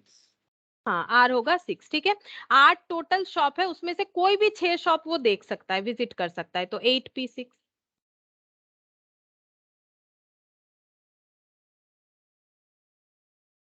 8 7 6 5 4 3 और 2 फैक्टोरियल, और ये हो गया 2 फैक्टोरियल। अच्छा ये मल्टीप्लाई करने से जितना आएगा 8 7 6 5 4 3 20,160 ways, 20,160, 20,160। ठीक है, अच्छा अब नेक्स्ट क्वेश्चन है एग्जाम्पल 13। देखो क्या बोल रहा है? When doctor Ram arrives in his dispensary he finds 12 patient waiting to see him. ठीक है, तो डॉक्टर राम जब अपने डिस्पेंसरी में पहुंचे, उन्होंने देखा 12 पेशेंट बैठे हैं। ठीक है, if he can see only 1 patient at a time, वो एक बार में एक ही पेशेंट देखते हैं। ठीक है, find the number of veg he can schedule his patient, तो वो कैसे अपने पेशेंट को शेड्यूल करे, मतलब पहले किसको देखे फिर उसके बाद किसको देखे। इफ पहला question, if they all want there turn, ठीक है, मतलब सभी उनको दिखाना चाहते, कोई नहीं चाहता है कि हम बाद में दिखाएंगे या फिर हम चले जाते हैं, ऐसा कोई नहीं चाह रहा है। तो डॉक्टर राम जो है वो अपना पेशेंट को देखने का शेड्यूलिंग कैसे करेंगे? तो टोटल पेशेंट कितने जन है? टोटल पेशेंट कितने जन है? 12 पेशेंट है, ठीक है। 12 पेशेंट में से वो कितने लोगों को देखेंगे? बताओ कितने लोगों को देखेंगे? 1 मैम, 1 1 होगा। है, एट अ टाइम 1 ही है ऐसे तो। If he can see only one patient at a time, find the number of ways he can schedule his patient. If they all want their turn, ठीक है, मतलब सभी को दिखाना है, तो 12 में से उन्हें क्या करना पड़ेगा? 12 में से कितने लोगों को सिलेक्ट करना पड़ेगा? एक मैम आर 12 का लोगों मत को है, बोलो। तभी तो दिखाएंगे। हाँ, सभी दिखाएंगे ना, क्योंकि सभी को अपना टर्न चाहिए। देखो आर का मतलब क्या होता है कि हम लोग एट ए टाइम कितना सिलेक्ट कर पा रहे हैं, वो बात सही है, ये नहीं बोल रहे कि एट ए टाइम कितना लोग सिलेक्ट कर पा रहे हैं, वो 1 हो रहा है, वो ठीक है, लेकिन सभी को अपना टर्न चाहिए, ठीक है, सभी को दिखाना है। जैसे देखो यहाँ पर हम लोग क्या कर रहे हैं, यहाँ पर जब हम लोगों ने स्टार्टिंग में देखा तो देखो 2 चेयर में से, देखो पहले तो एक जन बैठेगा फिर एक जन बैठेगा, ठीक है, या फिर 2 एक साथ भी बैठ सकते हैं, लेकिन हमें 2 ही चेयर एक साथ चाहिए, ठीक है, इसीलिए हम लोगों ने 2 लिया था। अगर 3 कलर एक साथ चाहिए तो हम लोग 3 लेंगे। तो 12 पेशेंट ही अगर खुद को दिखाना चाहते हैं तो सिलेक्शन 12 लोगों का ही करना पड़ेगा, ठीक है, 12 लोगों का ही करना पड़ेगा। वो एक एक जन को देखेंगे बट वो 12 लोगों को जरूर देखेंगे। तो यहाँ पर लेकिन आर का वैल्यू हमें 12 ही लेना पड़ेगा, आर का वैल्यू 1 नहीं होगा। 1 का मतलब हो जाएगा अरेंजमेंट कैसे होगा, मतलब ये हम नहीं बोलना चाह रहे कि एक बार में 12 लोग चले जाएंगे, इसका मतलब ये नहीं होता है। इसका मतलब ये होता है कि 12 लोगों में से मान लो A B C D E F G ऐसे करके 12 लोग हैं, 12 में से वो अपना शेड्यूलिंग ऐसे, शेड्यूलिंग का मतलब है कि पहले ए को देखेंगे फिर डी को देखेंगे फिर ई को देखेंगे, ऐसा करके वो सोच रहे हैं। मान लो ऐसे करके वो सोच रहे हैं, तो ऐसे कितने तरीके से वो सोच सकते हैं कि किसके बाद किसको देखेंगे। तो अगर 12 लोगों को ही देखना है और उसका शेड्यूलिंग करना है, शेड्यूलिंग का मतलब ये नहीं कि पहले इसको देख लिया फिर उसको, शेड्यूलिंग का मतलब किसके बाद किसको देखेंगे। जैसे तुम लोगों का स्कूल कॉलेज में जो शेड्यूल होता है तो उसमें क्या होता है, पहले ये क्लास होगा फिर उसके बाद ये फिर उसके, तो क्लास तो एक साथ नहीं हो रहा है, लेकिन शेड्यूल तो एट ए टाइम पे ही बना हुआ है ना, उसी के हिसाब से चलेगा। तो शेड्यूलिंग का मतलब लेकिन ये होता है कि अगर ये अपना शेड्यूलिंग बनाना चाहते हैं तो 12 लोगों का ही शेड्यूलिंग बनाएंगे। तो टेकन, अगर शेड्यूल बना रहे तो टेकन एट ए टाइम 12 होना चाहिए। तो यहाँ पर एनपीआर का वैल्यू 12p12 होगा, ठीक है, ये थोड़ा सा ध्यान रखना चाहिए हमें, शेड्यूलिंग कर रहे हैं। तो 12 माइनस 12 ये हो गया 12, और ये 0, 0 मतलब 1 होता है, ठीक है, 1 हो गया। अच्छा ये 1 फैक्टोरियल नहीं, ये 1 होगा, ठीक है मेरा यहाँ पर। अच्छा अब 12, 12 इंटू 11, ये हम चेक कर लेते हैं लिख के क्या होगा, ये हम कैलकुलेटर में मल्टीप्लाई कर लेते हैं 12 से लेके 1 तक। 12 इंटू 11, 10, 9, 8, 7, 6 और 5 का मतलब 120 होता है, तो 120 मल्टीप्लाई कर ले। तो ये हो गया 47, काफी ज्यादा, 47900160, एक बार चेक करते हैं सही हुआ है कि नहीं। 47900160, हाँ सही हुआ है। 47900160, ठीक है। अच्छा अब नेक्स्ट देखो, इस पे 2 क्वेश्चन दिया है, ये थोड़ा सा कंफ्यूजिंग हो सकता है, इसीलिए इस पे 2 क्वेश्चन दिया है। देखो यहाँ पर क्या दिया है, यहाँ पर फिर से एक क्वेश्चन दिया है, if 3 leave in disgust before doctor Ram gets around to seeing them, मतलब डॉक्टर राम डिस्पेंसरी पहुंच गए, ठीक है, अब टाइम लग रहा है, एक एक पेशेंट को देख रहे हैं, उन्होंने अपना शेड्यूलिंग भी कर लिया, इसके बाद इसको देखेंगे, लेकिन यहाँ पर बोल रहा है कि सब लोग नहीं दिखाना चाहते, क्योंकि एक्चुअली 3 लोग चले गए, ठीक है, मतलब परेशान हो गए बैठे बैठे, तो 3 लोग चले गए। अब डॉक्टर राम अगर अपना शेड्यूलिंग करना चाहते हैं तो वो कैसे शेड्यूलिंग करेंगे? देखो अगर 3 पेशेंट चले गए तो यहाँ पर देखो एन कितना था, एन था उनका, total total number of patient 12 था। अगर 3 पेशेंट चले गए तो उनको शेड्यूलिंग में 3 पेशेंट को शेड्यूलिंग से हटा देना पड़ेगा, तो उनको 9 पेशेंट का शेड्यूलिंग करना पड़ेगा, ठीक है। तो यहाँ पर एनपीआर क्या हो जाएगा, 12p9, ठीक है। तो ये हो गया 12 फैक्टोरियल, 12 माइनस 9 फैक्टोरियल, तो यहाँ पर हो जाएगा 3 फैक्टोरियल। तो 12, 11, 10, 9, 8, 7, 6 5 4 और ये 3 फैक्टोरियल और नीचे हो गया 3 फैक्टोरियल। ठीक है, तो यहाँ पर 12 से लेके 4 तक मल्टीप्लाई होना चाहिए। तो 12 इंटू 11 10 9 8 7 6 5 और 4, तो 966 चेक कर लेते कितना होगा। आंसर देखते हैं 79। अच्छा, मैंने कुछ गलत मल्टीप्लाई कर दिया क्या? 12 फैक्टोरियल तो 12 से लेके कितना तक करना पड़ेगा? 12 11 10 9 8 7 6 5 4। अच्छा 4 तक करना है। 7,98,000 इतना आ रहा है, 4 तक करना है। अच्छा 798, 7 लाख तो नहीं है, 7 लाख से ज्यादा है। 79833333600 चेक करते हैं, आंसर चेक करते हैं। 798333600। ठीक है, अच्छा देखो ये वाला हो गया हम लोग का। तो यहाँ पर देखो फिर से एक बार बता देते, यहाँ पर शेड्यूलिंग का बात था। ठीक है, तो शेड्यूलिंग करने का मतलब है कि हमें सिलेक्ट करना है अरेंज, एक एट ए टाइम हम लोग एक पर्सन को ही वो डॉक्टर राम विजिट करेंगे, वो बात अलग है। लेकिन हम डॉक्टर राम अगर अपना शेड्यूलिंग करना चाहते हैं कि किसके बाद किनको बुलाएंगे, तो उनको 12 लोगों को लेके ही सोचना पड़ेगा। और अगर 3 लोग चले जाते हैं तो उन्हें 9 लोगों को लेके सोचना पड़ेगा। ठीक है, तो सेकेंड आंसर इस हिसाब से हो गया हम लोग का। अच्छा अब देखो यहाँ पर एग्जाम्पल्स तो हमारा सारा कंप्लीट हो गया। अब हम लोग एक्सरसाइज स्टार्ट करते हैं। एक्सरसाइज 5A का पहला क्वेश्चन बताओ, इसका आंसर क्या होगा? 4P3 इसका आंसर क्या होगा? हम यहाँ पर ही करके दिखा देते इसको और सॉल्व क्या करें, मतलब अलग से सॉल्व नहीं कर रहे। 4P3 का वैल्यू क्या होगा? 4 फैक्टोरियल 4 माइनस 3 फैक्टोरियल, हाँ 24। 4 3 2 1 यानी कि 24 हो जाएगा। ठीक है, अच्छा 4P4 क्या होगा बोलो? 4P4 का मतलब क्या होगा? 4 फैक्टोरियल है ना, क्योंकि नीचे डिवाइडेड बाय 0 हो जाएगा तो 1 हो जाएगा। 4 फैक्टोरियल मतलब अगेन 24, तो ये हो जाएगा। अच्छा 7 फैक्टोरियल कितना होगा? तो कैलकुलेट करो, ये फैक्टोरियल का साइन है। 7 6 5 4 ऐसे। अब देखो मुझे पता है कि 5 से लेके ये देखो 5 फैक्टोरियल तक लिख लिया। 7 इंटू 6 और 5 फैक्टोरियल मतलब 120 होता है, तो 120 इंटू 42 कितना होगा देख लो। मैम 5440 एसছে। अच्छा 5040, अच्छा हाँ वैसे ही आएगा, हाँ ये वाला होगा। ठीक है, मल्टीप्लाई करने से जितना आ रहा है उतना ही हो जाएगा। तो 5040 मतलब 5040 हो गया, ऑप्शन ए। अच्छा फोर्थ नंबर बताओ, 0 फैक्टोरियल 0 ये कितना होगा? B ma'am, B B 1 1।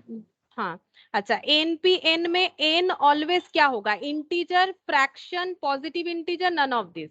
बोलो, इंटीजर का मतलब है जहां पर पॉइंट पॉइंट नहीं आएगा, तो ये एन का मतलब होता है कुछ चीजों को सिलेक्ट करना।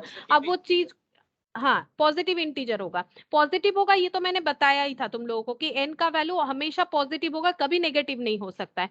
लेकिन इंटीजर का नहीं बताया था, बट इंटीजर ही होगा ना, क्योंकि देखो कलर सिलेक्ट कर रहे हो, चेयर सिलेक्ट कर रहे हो, पर्सन सिलेक्ट कर, ये कभी पॉइंट में हो सकता है? 2.5 लोगों को सिलेक्ट कर लिया, कभी नहीं हो सकता है। ठीक है, तो एन जो है वो हमेशा पॉजिटिव होगा और इंटीजर होगा।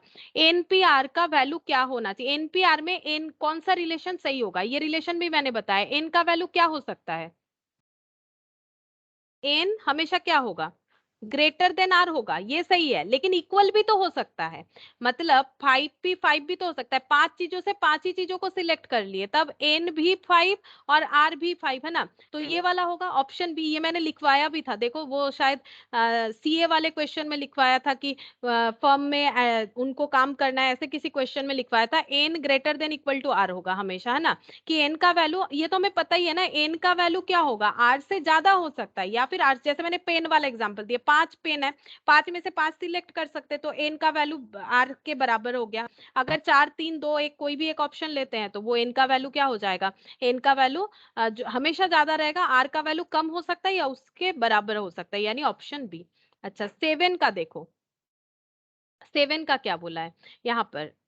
द नंबर ऑफ फैक्टर्स, यहाँ पर एक कैलकुलेशन देके बोला है नंबर ऑफ फैक्टर्स। अब देखो जैसे मैंने बोला तुम लोगों को 4 फैक्टोरियल में 4 3 2 1 होता है, और ये हर एक चीजों को हम लोग फैक्टर्स बोलते हैं। ठीक है, तो यहाँ पर कितने सारे फैक्टर हैं बताओ? यहाँ पर कितने सारे फैक्टर हैं?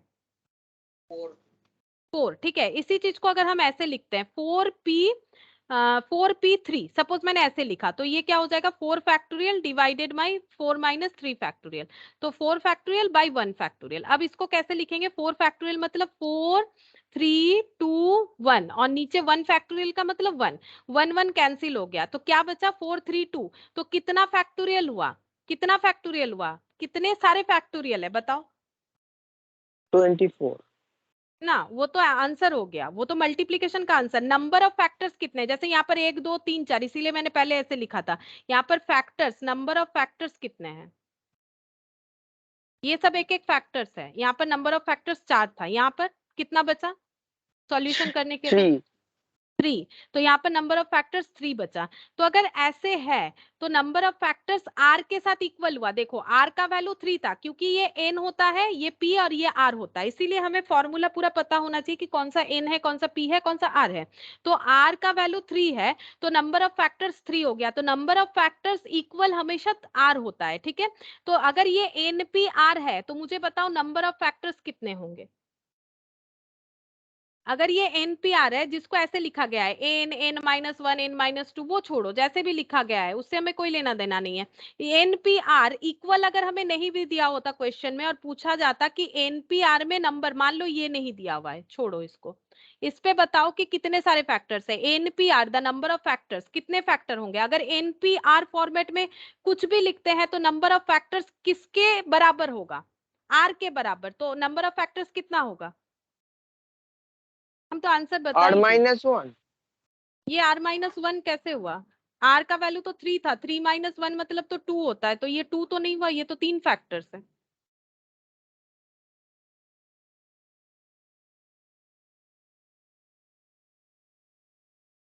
बताओ कितने सारे फैक्टर्स होंगे, ये तो दिख ही रहा है, आंख के सामने दिख रहा है, ये n है, ये p है, ये r है। r माइनस 1 कहाँ से दिख रहा है, यहाँ पर 3 फैक्टर्स है, 4 3 और 2, ये एक एक फैक्टर है, 1 था, 1 1 कैंसिल हो गया, 3 फैक्टर्स है। ये 3 किसके बराबर है, n का वैल्यू यहाँ पर 4 है, r का वैल्यू 3 है, मैंने जो एग्जाम्पल लिया, तो ये नंबर ऑफ फैक्टर्स किसके साथ बराबर है, कैसे r माइनस 1 हो सकता है, r माइनस 1 का मतलब तो 2 हो जाएगा, यहाँ पर तो 3 फैक्टर है, ऑप्शन डी होगा ऑब्वियसली, ठीक है। ये तो दिख ही रहा है कि आर के बराबर है, नंबर ऑफ फैक्टर्स हमेशा इक्वल टू आर होता है। ये चाहो तो तुम लोग लिख लो फॉर्मूले में, लेकिन ये मुझे समझाना था इसलिए तब मैंने फॉर्मूला नहीं बोला था।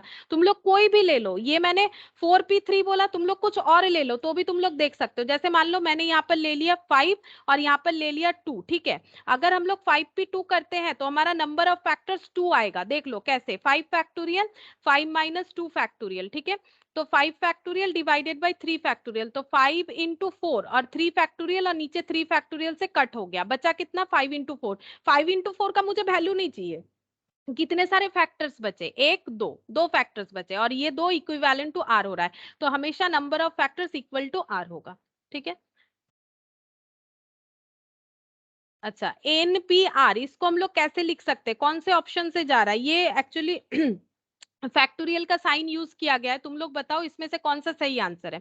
एनपीआर हम लोग क्या लिखते हैं, N factorial divided by N minus R factorial, इसमें से कौन सा ऑप्शन ये वाला बात को सेटिस्फाई करता है। बस हमारा जो नोटेशन है वो इसकी ऑप्शन ए। जगह ऑप्शन है, हाँ ये यूज किया गया, तो उससे कोई प्रॉब्लम नहीं होना चाहिए हमें, ठीक है।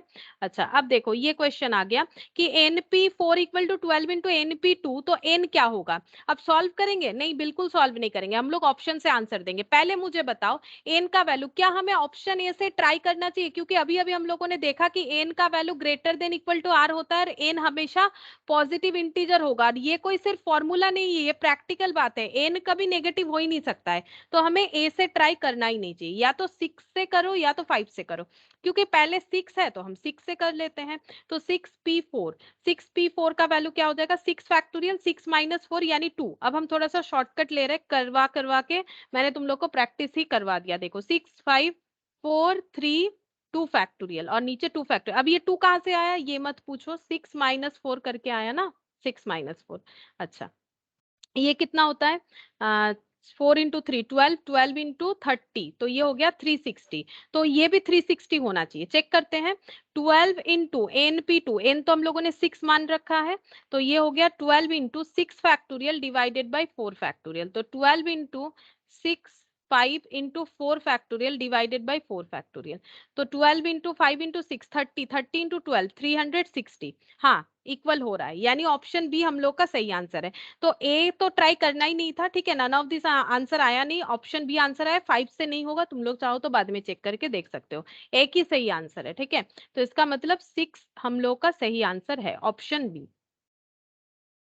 10th का देखो, जैसे मैंने बोला था ना इस टू वाला क्वेश्चन, देखो इस टू वाला क्वेश्चन आ गया। तो एन क्या होगा, हम लोग क्या करेंगे, कोई भी एक ऑप्शन के साथ ट्राई कर सकते हैं। जैसे पहले 7 के साथ ट्राई करते हैं, तो 7p3 is to 7p2 check करते हैं क्या इससे 3:1 आएगा। 7p3 का मतलब 7 फैक्टोरियल और 7 माइनस 3, 7 माइनस 3 मतलब 4 फैक्टोरियल, फिर से 7 फैक्टोरियल, 7 माइनस 2 मतलब 5 फैक्टोरियल, ठीक है। अच्छा अब अगर हम लोग ऐसे करते हैं कि दोनों साइड से 7 7 फैक्टोरियल हटा देते हैं, तो क्या बचेगा 1/4 फैक्टोरियल और 1/5 फैक्टोरियल, ठीक है। अगर तुम लोग चाहो तो ऐसे भी कर सकते हो, 7 6 5 और 4 फैक्टोरियल, ऐसे भी कर सकते हो, 4 फैक्टोरियल कैंसिल कर दो, क्या बचेगा 7 6 5 4, ऐसे भी कर सकते हो, जो जो ठीक लगे, ठीक है। तो यहाँ पर हो गया 7 6 और 5, ठीक है, इस टू। यहाँ पर क्या होगा 7 6 और 5 फैक्टोरियल तक ही लिखेंगे, नीचे 5 फैक्टोरियल है, तो 7 इज इंटू 6, ठीक है। तो ये इस टू फॉर्म में है, इस टू मतलब डिवाइड होता है, तो 7 इंटू 6 इधर भी है, 7 इंटू 6 इधर भी है, हटा देते हैं, बचा क्या है 5:1, बट आंसर क्या है 3:1, तो ये वाला गलत है, इससे नहीं होगा। अब 4 से ट्राई करेंगे, चलो 4 से देखते हैं 4 से आंसर सही होता है कि नहीं।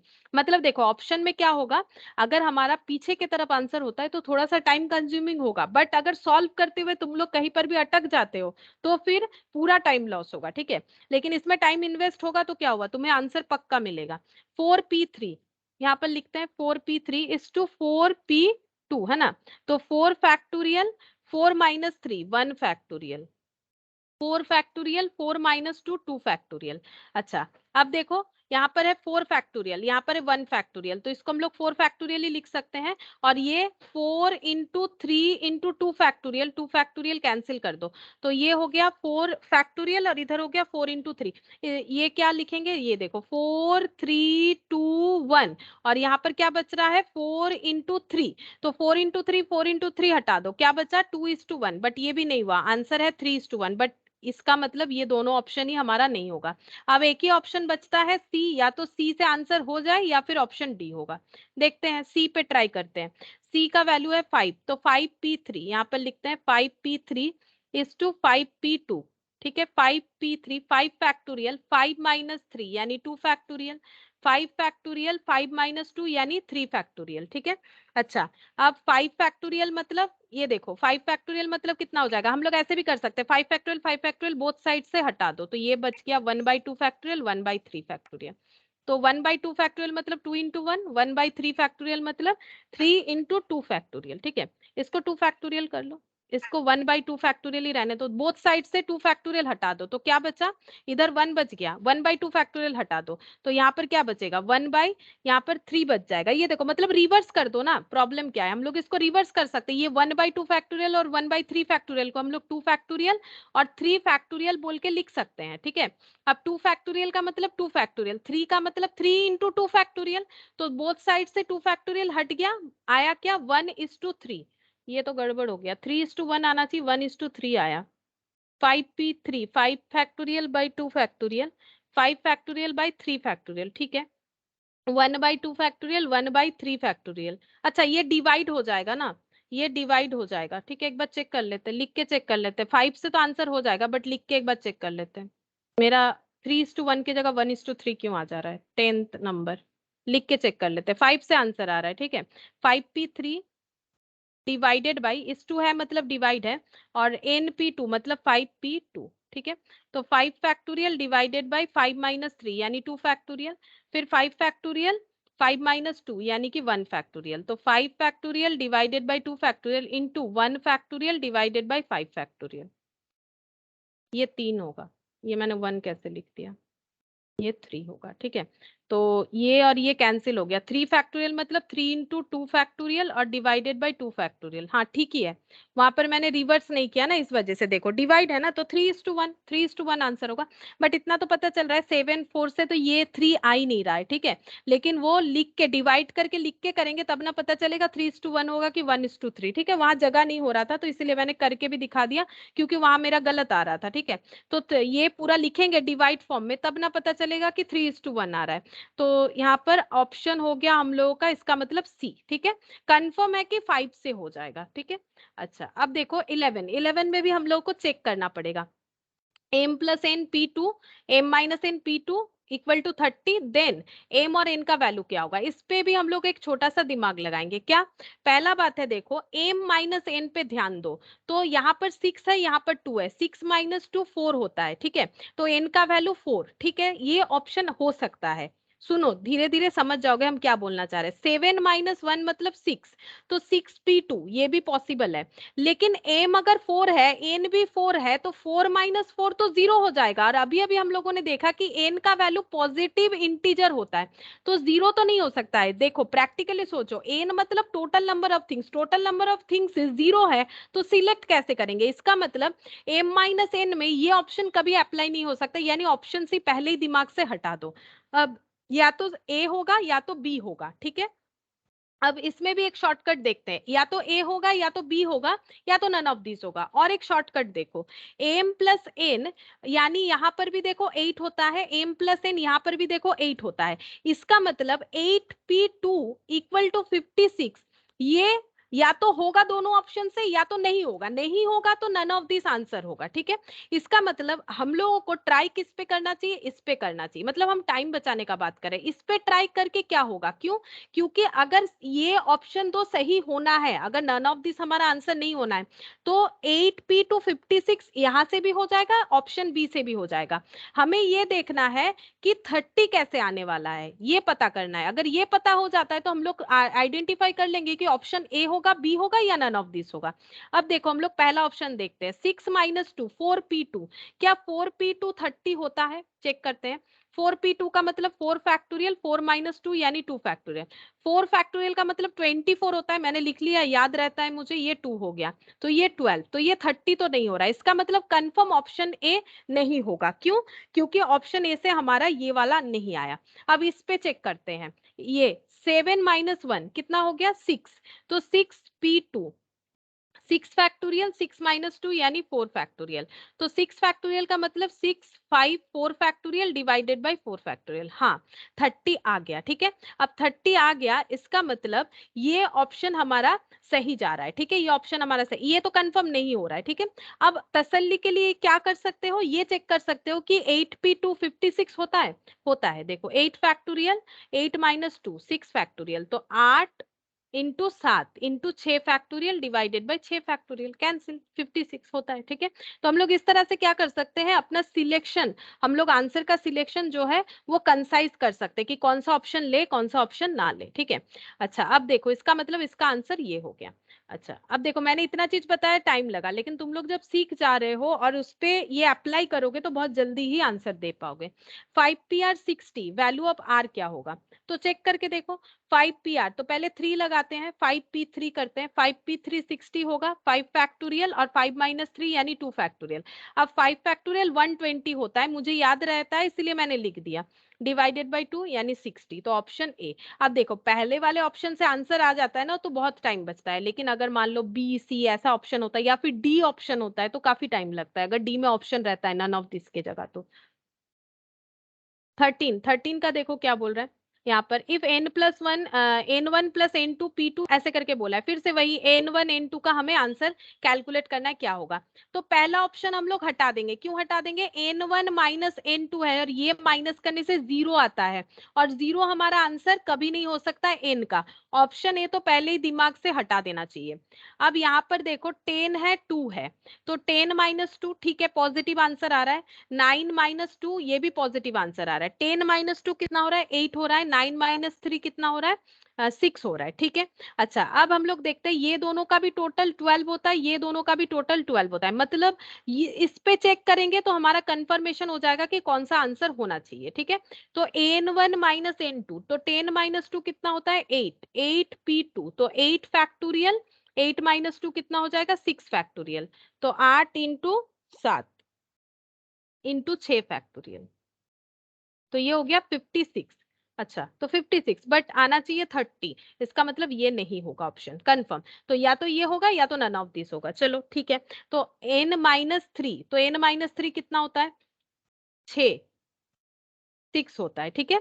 तो 6p2 कितना हो जाएगा 6 फैक्टोरियल डिवाइडेड बाय 4 फैक्टोरियल, तो 6 फैक्टोरियल मतलब 6 5 और नीचे 4 और यहाँ पर भी 4, तो ये हो गया 30 कंफर्म। ये आंसर इससे तो हो रहा है। अब तसल्ली के लिए ये भी चेक कर लो, 9 प्लस 3 कितना हो गया 12, 12p2, 12p2 कैसे कैलकुलेट करोगे 12 फैक्टोरियल डिवाइडेड बाय 12 माइनस 2 यानी 10 फैक्टोरियल, तो 12 into 11 into 10 factorial divided bye 10 factorial, तो 12 इंटू 11 कितना हो जाएगा 12 इंटू 11 1 2 और यहाँ पर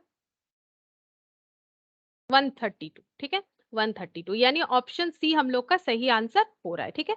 तुम लोग कॉपी में ये सब लिख लो, ठीक है, ये सब लिख लो कैसे करके हो रहा है धीरे धीरे, और नहीं तो पेज छोड़ते जाओ, लिख लो आराम से हो जाएगा। अच्छा अब यहाँ पर देखो एक इंटरेस्टिंग क्वेश्चन है, ठीक है। यहाँ पर the number of ways the letter of the word computer can be बोला है रीअरेंज, ठीक है। ये वर्ड पे ध्यान दो, अरेंज्ड नहीं बोला है, रीअरेंज्ड बोला है, ठीक है, कि कंप्यूटर वर्ड को हम लोग कितने तरह से रीअरेंज कर सकते हैं, इसको हम यहाँ पर लिख के दिखाएंगे। देखो एग्जाम्पल तो नहीं है, क्वेश्चन नंबर 14 है, ठीक है। क्वेश्चन नंबर 14 में वर्ड दे रखा है कंप्यूटर, हमें बोलना है कि कितने तरीके से इस वर्ड को हम लोग अरेंज कर सकते हैं, ठीक है। तो टोटल नंबर ऑफ वर्ड्स कितना है 1 2 3 4 5 6 7, टोटल 7 वर्ड है, ठीक है। और 7 वर्ड में से हमें अगर अरेंज करना है, हमें ये नहीं बोला है कि कितने सारे वर्ड सिलेक्ट करने, कुछ नहीं बोला है, तो हम लोग सारा का सारा वर्ड ही एट ए टाइम सिलेक्ट कर सकते हैं, ठीक है। तो इसका मतलब ये 8 है क्या, 1 2 3 4 5 6 8, ठीक है, ये 8 हो जाएगा। और r का वैल्यू भी कितना होगा 8 होगा। क्यों r का वैल्यू 8 हो रहा है, यहाँ पर बोल रहा है the number of is the letter of the word, सारे लेटर यानी 8 लेटर को हम लोग रीअरेंज बोला है, ठीक है।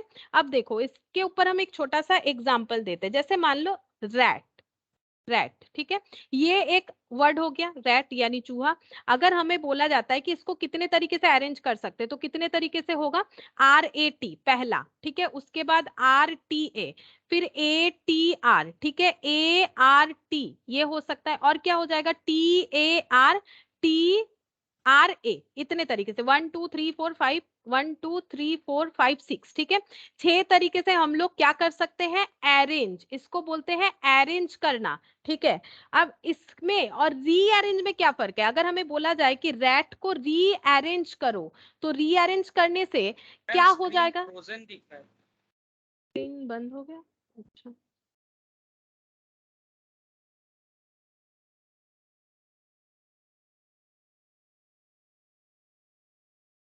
अब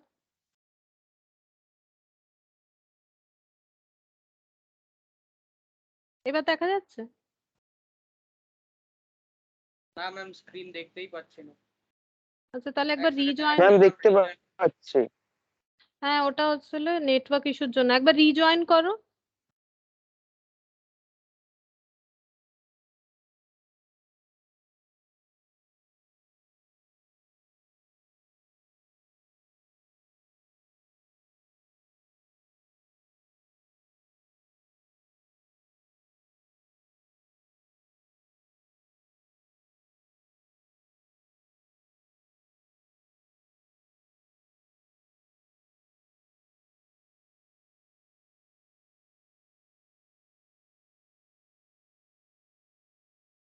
দেখো এবারে দেখতে পাচ্ছো?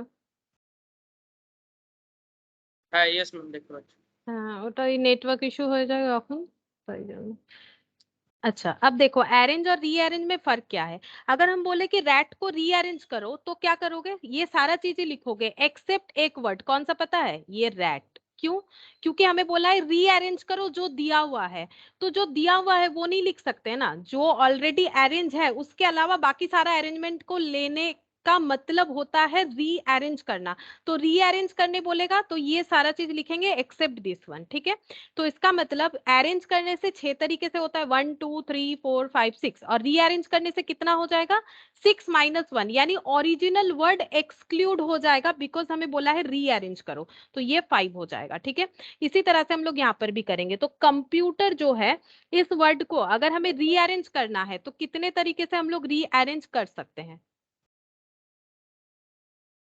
कंप्यूटर को कितने तरीके से रीअरेंज कर सकते हैं? पहले तो अरेंज कितने तरीके से कर सकते हैं? NPR मतलब 8P8, 8P8 का मतलब 8 फैक्टोरियल, 8 माइनस 8 फैक्टोरियल, यानी 8 factorial by 0 factorial, 8 factorial by 1, ठीक है। तो 8 फैक्टोरियल का वैल्यू देख लेते हैं, 8 7 6 5 4 3 2, ठीक है। 440 मतलब 40,320, 40,320, ये हम लोगों ने पूरा का पूरा अरेंजमेंट ले लिया। लेकिन अगर रीअरेंज होगा तो आंसर कितना होना चाहिए बोलो? अगर रीअरेंज करना है, क्योंकि हमें तो रीअरेंज ही पूछा है, तो हम लोग का आंसर क्या होगा? एक्चुअल आंसर क्या होगा? मैम 1 माइनस हो जाएगा। 1 माइनस हो जाएगा, 1 माइनस होने से 40319 हो जाएगा, ठीक है। अब देखो, कंफ्यूज करने के लिए दो आंसर ही होगा तुम लोग के पास, ये अगर इस पे टिक कर दे तो गलत हो जाएगा। ऑप्शन बी हम लोग का सही आंसर होगा, ठीक है। अच्छा, अब इसके बाद 15 से लेके कुछ अलग कंसेप्ट का क्वेश्चन है, 15 16 17, हम लोग 18 वाला करेंगे, जिसमें अलग कोई कंसेप्ट नहीं है, हम लोग आज के कंसेप्ट से ही कर सकते हैं। क्या बोला है? If 12 school teams are participating in a quiz contest, ठीक है। 12 स्कूल जो है क्विज कॉन्टेस्ट या पार्टिसिपेशन किया है क्विज कॉन्टेस्ट में, ठीक है। Then the number of ways the first second and third position में बी ओन। तो कौन फर्स्ट होगा, कौन सेकंड होगा, कौन थर्ड होगा? तीन, कोई भी तीन स्कूल हो सकता है, कोई भी तीन स्कूल इसमें से फर्स्ट सेकंड या थर्ड हो सकता है। और अगर ऐसा होता है तो हम लोग कितने तरह से प्राइस डिस्ट्रीब्यूट करेंगे? तो देखो, हम लोग को लग सकता है कि स्कूल, मान लो 12 स्कूल है, ABCDEFGHIJKL, ठीक है, 12 स्कूल है।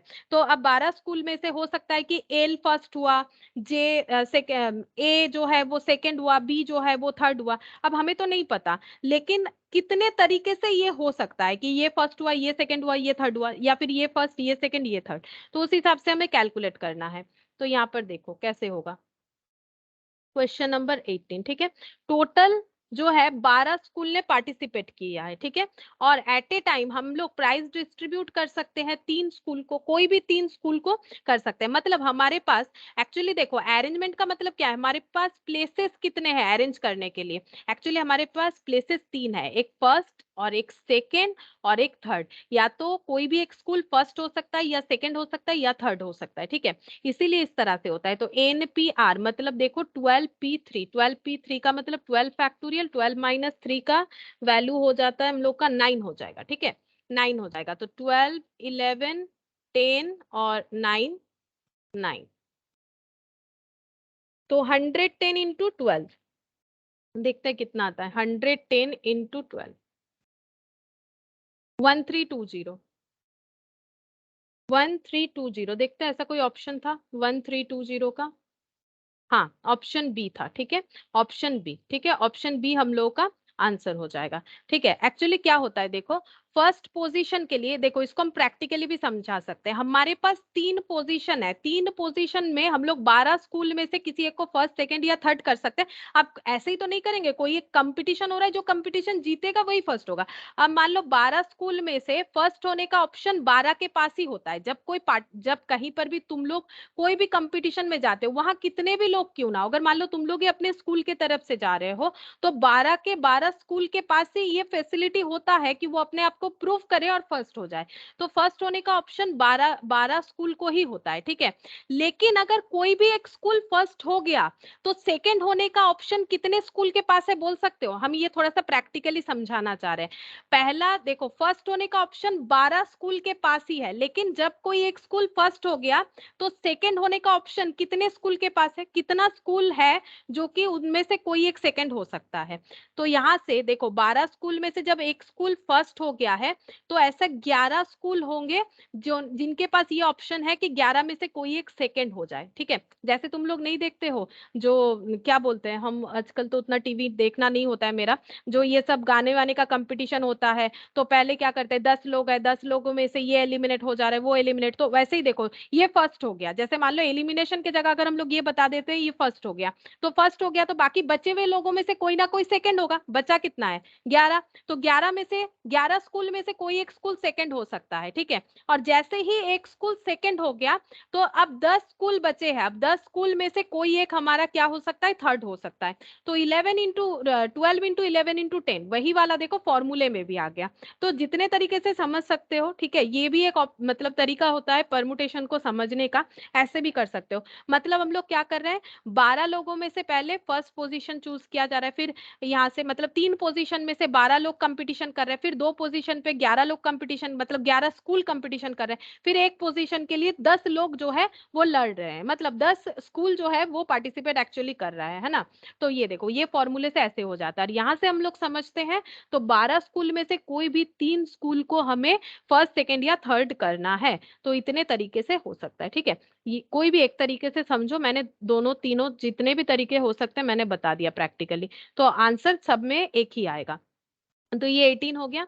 अच्छा 19 20 21 22 23, अच्छा ये सभी अलग टाइप का क्वेश्चन है, ठीक है। वावल्स कॉन्सोनेंट ये इस टाइप का क्वेश्चन है, तो ये हम लोग नेक्स्ट क्लास में इस कंसेप्ट के साथ करेंगे। एक्चुअली ये रेस्ट्रिक्टेड परमुटेशन है, ठीक है। रेस्ट्रिक्टेड परमुटेशन का क्वेश्चन है जो कि मैंने अभी तक नहीं करवाया, तो हम लोगों ने अभी तक देखो क्या क्या किया, ये एक बार जस्ट गो थ्रू करवा देते हैं। देखो यहाँ हम लोगों ने फंडामेंटल प्रिंसिपल पढ़ लिया था, ठीक है, लास्ट क्लास में।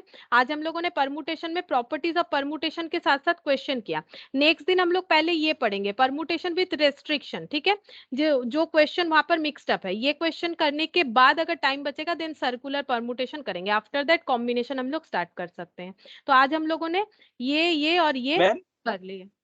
हाँ बोलो। ম্যাম ফান্ডামেন্টাল প্রিন্সিপালের সামস করব না? ওটা সামস তো কিছু নয়, ওটা তো ফান্ডামেন্টাল প্রিন্সিপাল, বোঝার জিনিস যে কি হয়, ও এটা একটা কনসেপ্ট। ওটার বেসিসেই তো এতগুলো সামস আমরা করছি, কখন অ্যাড করব কখন ইনটু, ওটা কম্বিনেশন এলে বুঝতে পারবে যে ইনটুটা কখন অ্যাপ্লাই হচ্ছে। এখনো ওটা ওটা তো কমপ্লিট ওকে হয়নি ম্যাম। এখন আমাদের চ্যাপ্টারটা, না ওই জন্য। আর ঠিক ম্যাম আছে। আজকে রাতে কি স্যার ক্লাস করাবে?